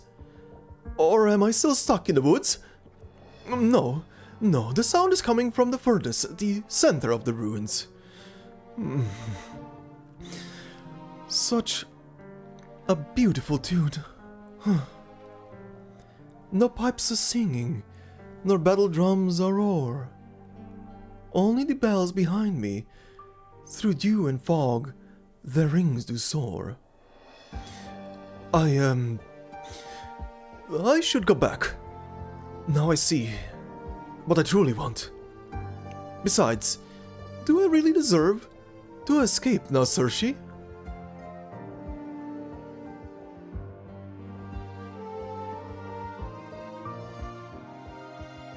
Here, Emma, today's bread. Thanks for sharing your food in times like these. You shared with me before. Just returning a favor. But, why do you keep staring at the bread in my hand like that? Control yourself. She's Emma, the one who shared bread with you. You must help her. You must... I'm fine, Emma. I just meant to say you've been bedridden for so long. There'll be tough times ahead. No pipes are singing, nor battle drums are roar. Why are you singing that? Someone's singing in the distance.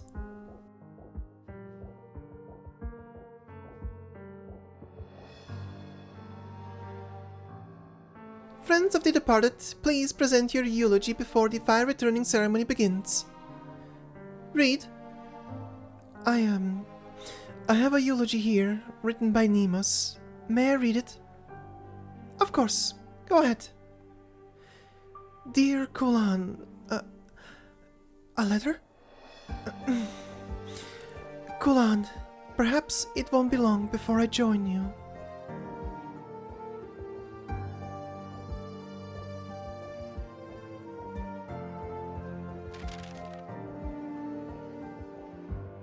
Kulan, perhaps it won't be long before I join you, before I become a slave of the purple flame, before I turn to ash.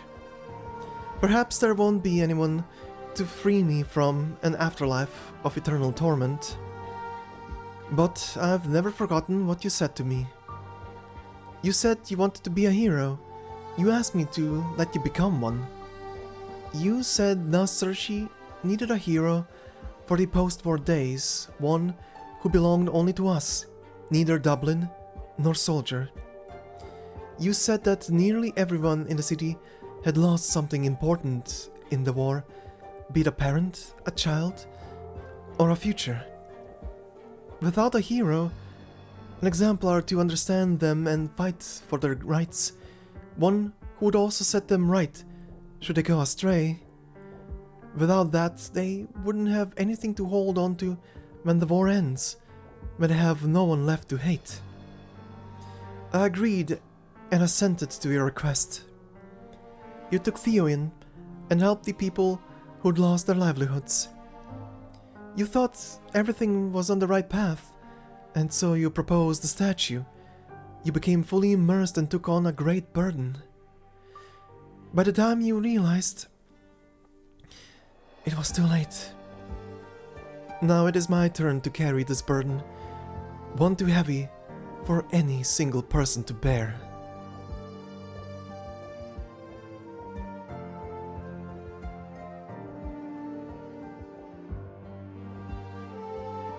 Now it is my turn to carry this burden, one too heavy for any single person to bear. Farewell, Kulan. Slán Lot. Or should I say, Slán Kafal. May we meet again in the warm flames.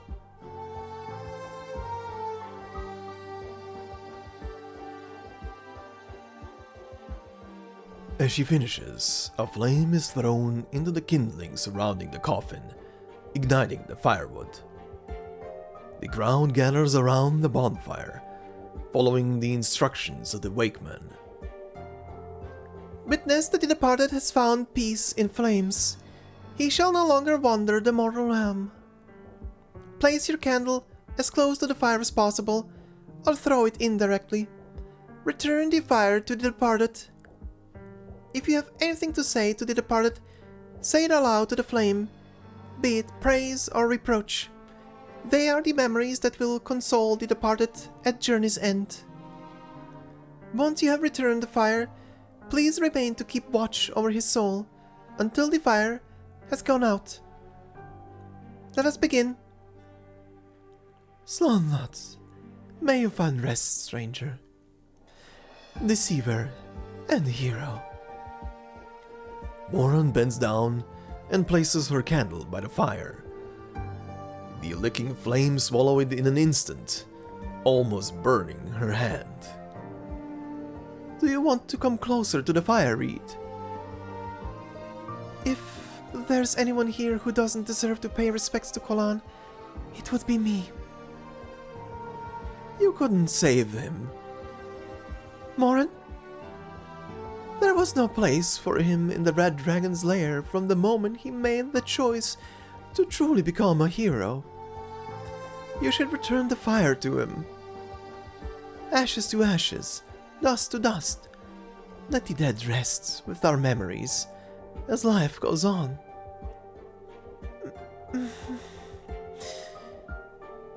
Return the fire. Let the dead rest with our memories as life goes on?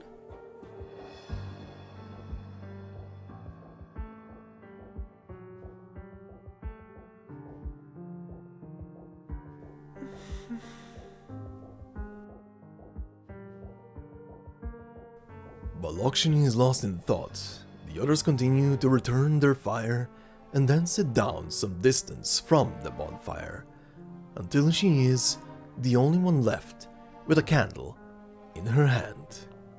She walks forward in silence and tosses the candle into the blazing bonfire. The dead are gone. All their ambition, obsession, realization, and desperation turn to fading smoke and silent ash in the flames.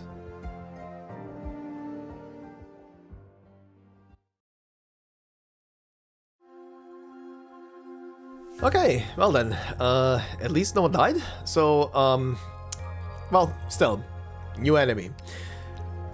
Tree Shield, stubborn fate that took root, gazing upon the days and nights of travelers straying into the dark woods with no way of escape.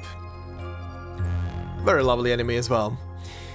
But yeah, that was a funeral, and hey, the brigadier is back. He did not get lost or devoured by the woods. I do wonder what the trick is there with the face specifically, because a lot of the other Dubliners that went into the woods that Eblana pretty much sent it in there. The brigadier, by the way, did not go.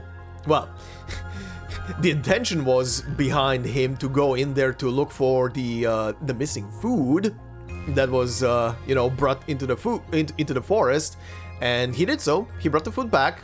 No one knows how it specifically came back, but for some reason he still stayed back in the forest for a while until this very moment, and then came back. He's just here. Very interesting. I do wonder what the specifics there are for letting people in and out in some capacity. Again, the Fae are mischievous, and I guess if you know your way around them, you can kind of go through. But maybe it's something like also them reading people's, like, I guess, subconsciousness or intentions maybe. So some people are just gonna be let out. The brigadier does not seem like a party animal. Maybe they don't want him.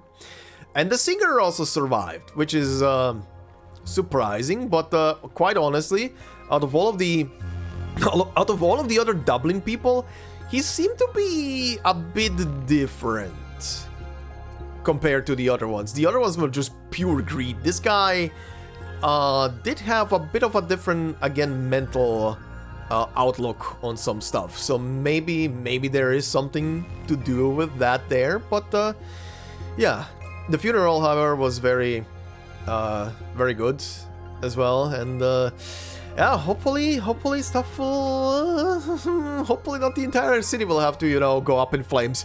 Well, anyway, let's see what happens next. Beginning with or rather ending today with only the beginning cutscene on stage number 6. The stage itself being titled The Lost. Will this path truly lead me to him?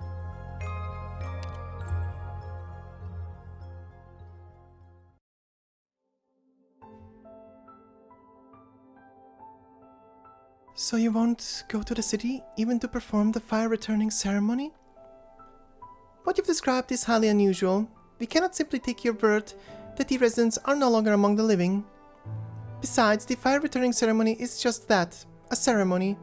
Do not expect it to be anything more than that. Very well then. You may return, Wake Woman. Thank you for your help.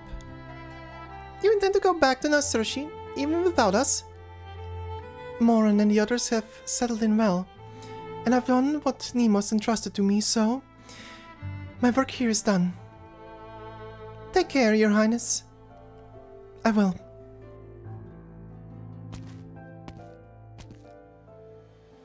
The Red Dragon sets out in the direction from whence she came. Everything that happened yesterday seems but a distant shadow now, but also a tiny spark of flame. Return the fire. Have you made up your mind to go to your death? The stranger? Good timing, sir. May we talk? If you will help me... Did your Red Dragon history lessons ever teach you about a poor wretch by the name of the Bratach? Excuse me? I'll take that as a no. After returning to the palace for the first time in years, he never even had the chance to see his brother before the guards took him away and plunged a sword through his chest. I know the story. Then why are you so eager to follow in his footsteps and have history remember you as a fool? Leave. You've seen your sister, and you're still alive. In that, you've already achieved more than he ever did. The story of La Breatach and Ailil is not the story of me and Eblana. Fine. Let's say I was willing to hear you out. What did you want to talk about? The city's fire returning ceremony. I just wanted to find someone to help with the preparations, but you seem to know a lot about the history and tales of Tara, so I was thinking you might be able to help. History? Tales? We can talk on the way. Come. But that's not the way to the Darkwoods. Just follow me. It worked out for you in the woods, didn't it?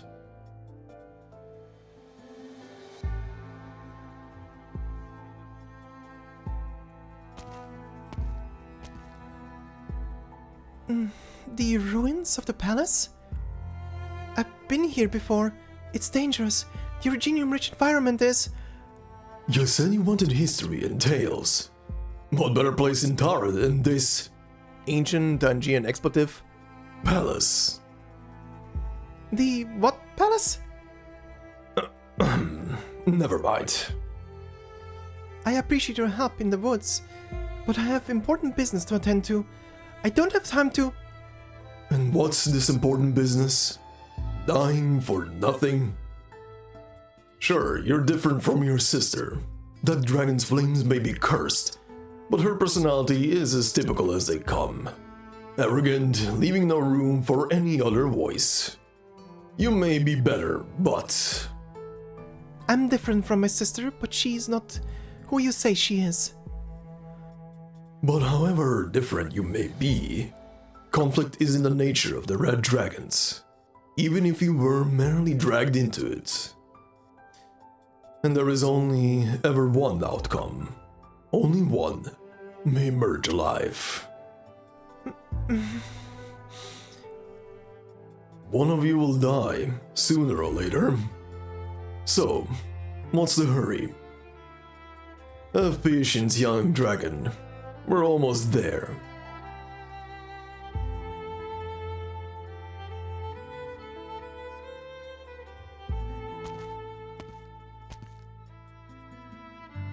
We come here for this altar. Altar? You mean that thing in the middle? Isn't that the furnace? The furnace which fused together the weapons of every Taran soldier and overturned the fate of the dynasty. The furnace from which fallen soldiers were reborn. That's what you call it today, isn't it? Far more important than just any other altar, to be sure. But an altar is an altar, even if it's a little bigger than the others. It was based on the ceremonial stone circle used to coronate King Gael, and the palace was built around it. Whenever an old red dragon died, this is where the fire was returned to them. The fire returned? What you saw back at those Woodbraid's camp, gotta give them credit. They managed to remember all that, even centuries later.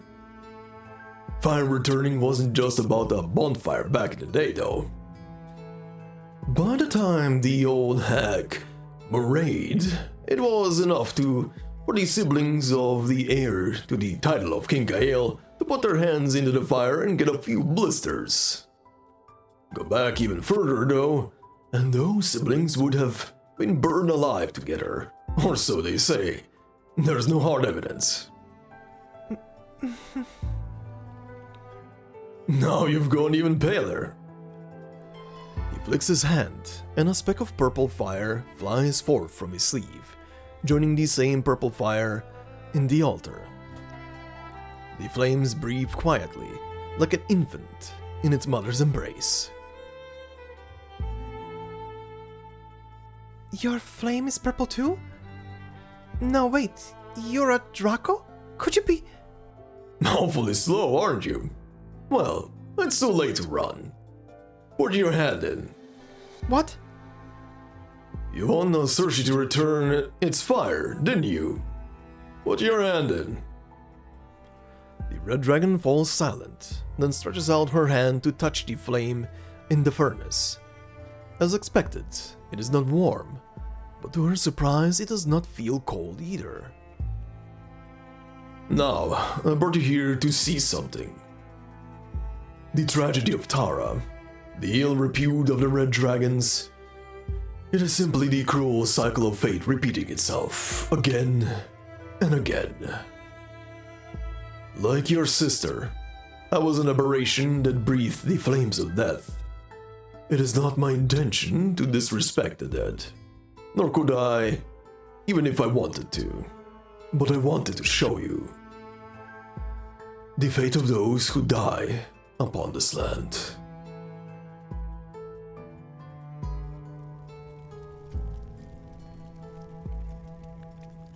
Is this where we should begin? Understandable. Of all recent events, it is the most significant. Your sister was right. Those who have been touched by the flames of death are beyond help. Yet the fire should not have spread so readily. What hatred did it take for the Dracos to once again sire an ill-omened aberration? The fire, the first in 600 years.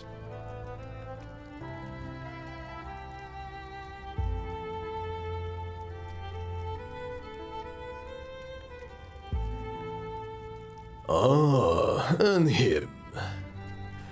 If you ask me, he slept in far too late. Could hardly drag himself out of bed by sunset. Of course he became the sacrifice. Even you should not speak of the dead so lightly. Do not justify it as a sacrifice. You can only say that because you've seen too little. Those feelings will pass soon enough, once you're used to it. See? Here comes another sacrifice.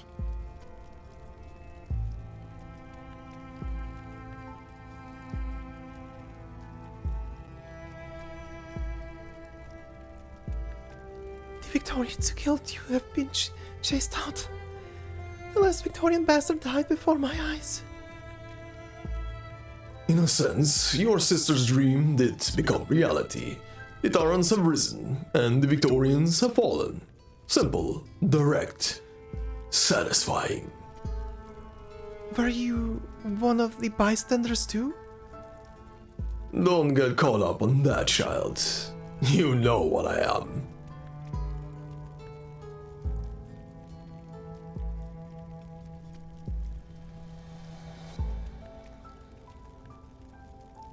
This I don't recognize. Explain. It was a war. There are always wars. Be specific. Who did she incinerate, and what land did she set her sights on? Victoria. Eblana wanted to take Tara back from the Aslands. This was the conclusion of that war. The Aslans? Those conceited bastards? But is she not facing a Sarkas? Never mind. The lands were the ones who stole Victoria. That's all I need to know.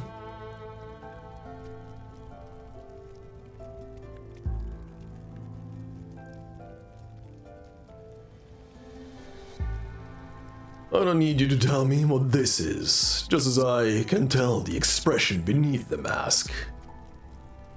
The satisfaction and joy that only appear on a red dragon's visage in the face of certain death. No, that wasn't joy. It was the opposite. The opposite? Maybe you were simply gravely injured and started hallucinating on the brink of death. But as I said, this is simply repeating the past. Cities may ride on wheels now, and the master of the realm has changed hands. But what's inside never changes.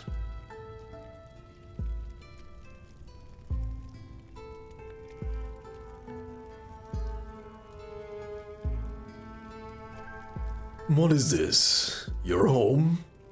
Where did you learn to point your blades at each other? Who's this man?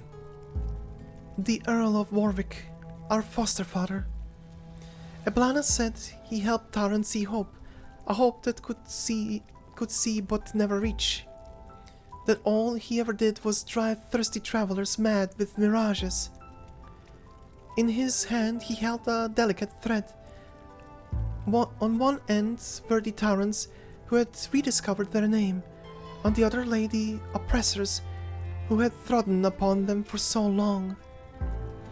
That thread was my sister and I. Looking back, perhaps he was the first to be afflicted by the purple flame.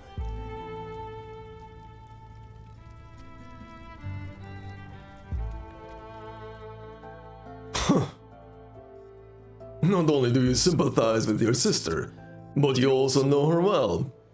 No wonder you're so loath to kill her. But I have no intention of becoming like her, nor will I simply allow myself to be killed.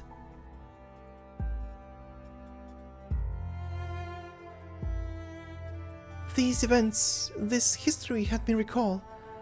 What are you trying to tell me? The history of Taran is nothing but the continuous accumulation and recombination of ruins of the past. What you have seen, I have too. Nothing new can be found within. What I see are not ruins, but the source of the flames. The flames in Na Saoirsí are indeed my sister's fire, but they are also the great sorrow behind the bloodshed, left with nowhere to go. It was the war, no, the pain, the oppression, the things taken from them, which began long before the war. That's what lit the fire in their hearts.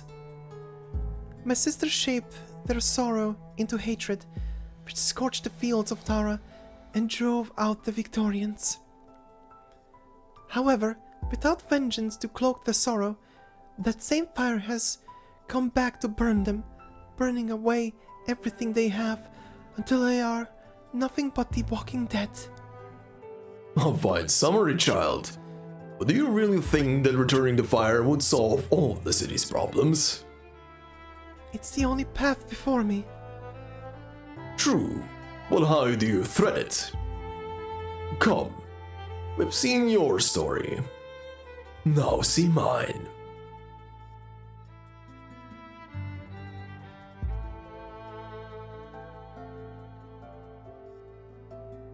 Don't cry now. It's just a cloud beast. But I raised Greyclaw from when she was a baby. They say your fire is different, Daddy.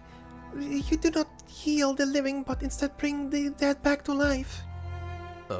They don't come back. It's just an empty shell. Even if it's just an empty shell, please, Daddy, I just want to hear Greyclaw's voice again. And so the impulsive red dragon let his daughter's plea get the better of his judgment. After a few months, strange things began to happen, not just to the cloud beast, but to all the beasts of the pasture. Burned beasts no longer ate grass, cysty beasts no longer gave milk, the old refused to die, the young refused to live, and bare skeletons devoid of flesh began to roam the pasture. As the purple fire spread through the herds, the red dragon was forced to leave the pasture with his people. He made the same mistake many times throughout his brief existence.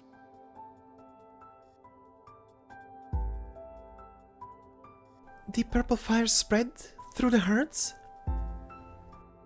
What about it? Your own dear sister dared to burn people with that same fire. Now that's crazy. How was the fire extinguished? You'll find out soon enough.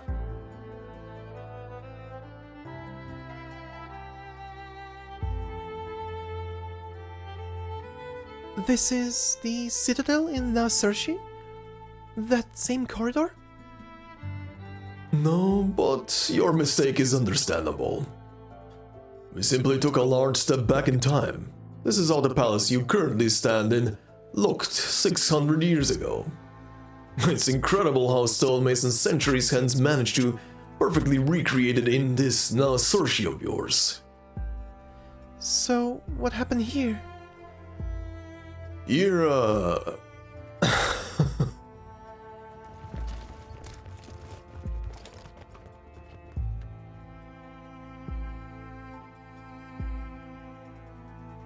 The Brata, the fool, had made too many mistakes, the likes of which you have already seen. He grew weak and felt his end coming. On the eve of Samhain, he came to see the brother he had not seen for 20 years, bearing the finest gifts his nomadic life would allow. He even convinced the druids of the city, who oversaw the festival ceremonies, to take him to his brother. Touched by his familial love, they led him into the city. But he failed to realize when his guide's silhouette, voice, and demeanor changed. Not until it was too late. He was taken to this very corridor, and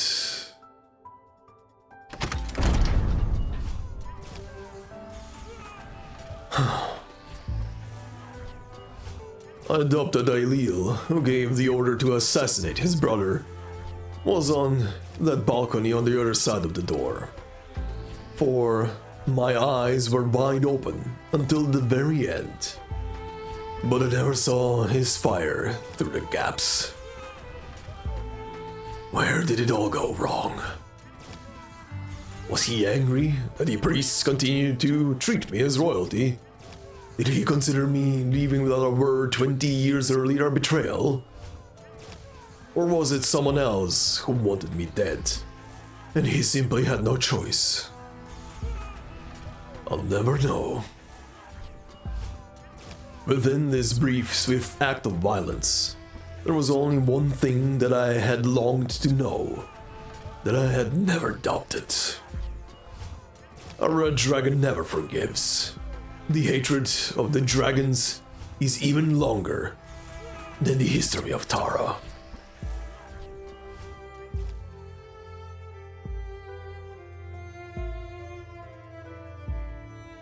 But there is more I want to tell you. After I died, Elil ordered my coffin dragged through the city, for all to see the end that befell me. And saw purple fire rage through every pasture I had stayed at with my clan. Life turned its back on all who touched it. Only death remained. 7 days later, the priest returned my fire to me, at a clearing outside the dark woods. And only when the fire they returned to me was extinguished, did the purple flames in the pasture begin to subside. It was only then that the last vestige of my consciousness that remained in the flames after death faded into darkness. All living things that touched the flames, people or beasts, returned to ash.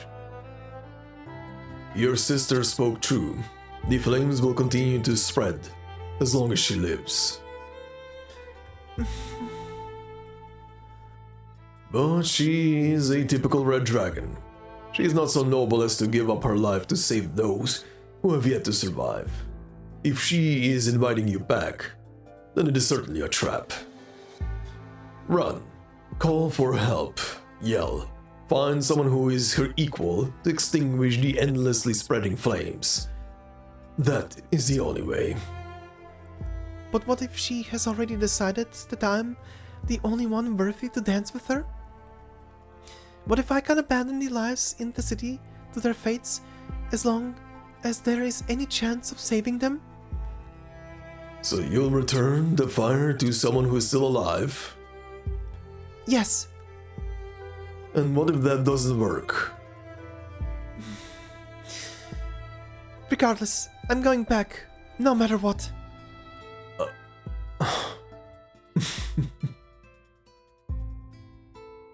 Silence, and then Loughshinny hears a sigh.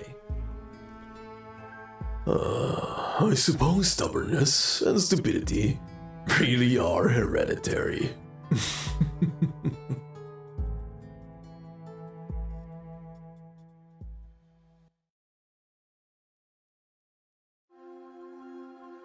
And there we have it, our final cutscene for today, a history lesson essentially. I kinda look back on Loughshinny's story so far, her travels and her current state here in this story, and also a very interesting look back at the exiled king and his past and how his final moments were and what led to them. And that even back in the past there was apparently no way. Again, I wonder what is gonna happen at the end of this story. How, because I presume that the point of this story is to showcase what is gonna be the solution to getting rid of Eblana's flames. At this point, I have a sneaking suspicion, and it's to do most of it the fact that, I mean, we have her as a playable unit. It is very heavily so far hinted in this story that she's already kind of dead, if not already completely dead, just being kept alive by her flames. So I don't know. I don't know what's gonna happen at the end of this story. If it's gonna be a thing of that she will die, but all of her flame will be returned to her that she spread around, or somehow will be pulled back into her, and that will keep her alive then, because, you know, maybe dying and getting all of her flame back is the actual catalyst that makes her being actually capable of wielding her flame without it going apeshit and doing its own will. She did insinuate already a couple of times that the flame should not be doing what it's doing right now. Very funny parallel to Originium. It should not be doing what it's doing right now, but it's doing the thing that it's doing right now. very interesting parallel. Yeah, back to Eblana. I do wonder if that is gonna be how the story is gonna go. Like, she will die to Loughshinny's hand or something. Again, speculation. I have no idea. Just presuming on contextual clues so far. Like, Loughshinny will have to kill her, but she will have to kill her so that all of her fire returns to her, and that way when the fire is concentrated inside of her just to keep her alive, it will not maybe spread around anymore. I don't know. I'm just you know, shooting out a theory, but we'll see. But yeah, Mr. Labretach, or however you. By the way, for some of these Irish phrases, I literally asked an Irish friend of mine to tell me how to pronounce some of this stuff. For our dear exiled king, the only thing he told me is that the BH in his name at the beginning of his name is in Irish is supposed to be pronounced like a V, so it should be more like a Labretach sound than a Labretach. But I think I'm gonna keep it at Labretach because it's almost the same. It's almost the same. It's almost the same name, and I'm used to it at this point. Also because it sounds like La Brea, and I will not give up on La Habret. Anyway, that is one thing. The other thing is, and then what stumped me for a while until I found someone who pronounced a very similarly written name, just without the little fodders, the little lines above the letters. Those are fodders. But even though it's written and you might think that the name that the exiled king was using would be said, at least in any normal circumstance, would be said as my greed or something like that, or I almost sounds like Margaret as well. But even if you would think like it's supposed to be pronounced like my greed, it's Muraid, which is don't ask. Irish is weird. Irish is like how are we gonna screw around with English? This is the lettering system, but how are we gonna screw with it? English is already screwing itself a lot with all of its writing. How are we gonna screw with it even more? But yeah, that's supposedly how you pronounce that name, so it's something, all right. But anyway, before we wrap up this part, let's recruit a new unit, shall we? Time to welcome in Bridget. 私は天才トランスポーターのブリギット。この手紙をロドスのドクターって人に届けに来たんだけど、君はドクターって知ってる？ Alright. She is a very good labradoodle, and I will not give up on calling her that. Alright, well, I can buy all of her imprints now immediately because I have stored currency. But anyway, that will be it for today's part. I will also say there's probably not gonna be any clips in this episode because this entire episode was literally just depression. And all I wanted to say, I have already said in these parts, even though I'm recording them, even though I'm recording them when I'm done recording all of the cutscenes, all of the finished cutscenes, that is. I've already said what I wanted to say. In between those parts, I don't think there's any kind of worthwhile footage. If there is, you're gonna see it. But I somehow very doubt that I said anything that I didn't already say in this episode, in the in-between parts or right now here in the outro, when it comes to stuff. But yeah, anyway, like I said at the beginning of this episode as well, I do not know yet if the next part is gonna be the finale for this voiceover, for this side story. We'll see next time. Like I said, I usually record and see the timings on the recordings and then go from there. But we'll see. Not much is left. The other half of stage 6, and then we have 7 and 8, and they're obviously the two probably also separate cutscenes. But yeah, we'll see. We'll see next time. Probably gonna be the final part, if it's not gonna be too long. But that will be for next time. For now, I hope I haven't depressed anybody too much with this part. I cannot help it. That's what the story is.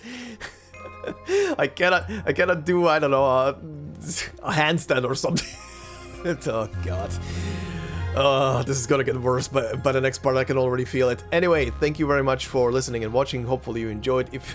Hopefully you enjoyed this episode. If you did so, please consider leaving a like. Regardless, leave a like, please. It helps a lot. And if you wanna subscribe for more, I would be also very appreciative. And if you want to support me more directly, memberships are open on the channel. And like I always say, no video will be behind a membership. It's purely there for support. So thank you very much to all the members already doing so. Much appreciated. And I hope you have a fantastic day wherever you are, despite what you just watched and listened to. And I will see you in the next one. Until then, bye-bye, everybody.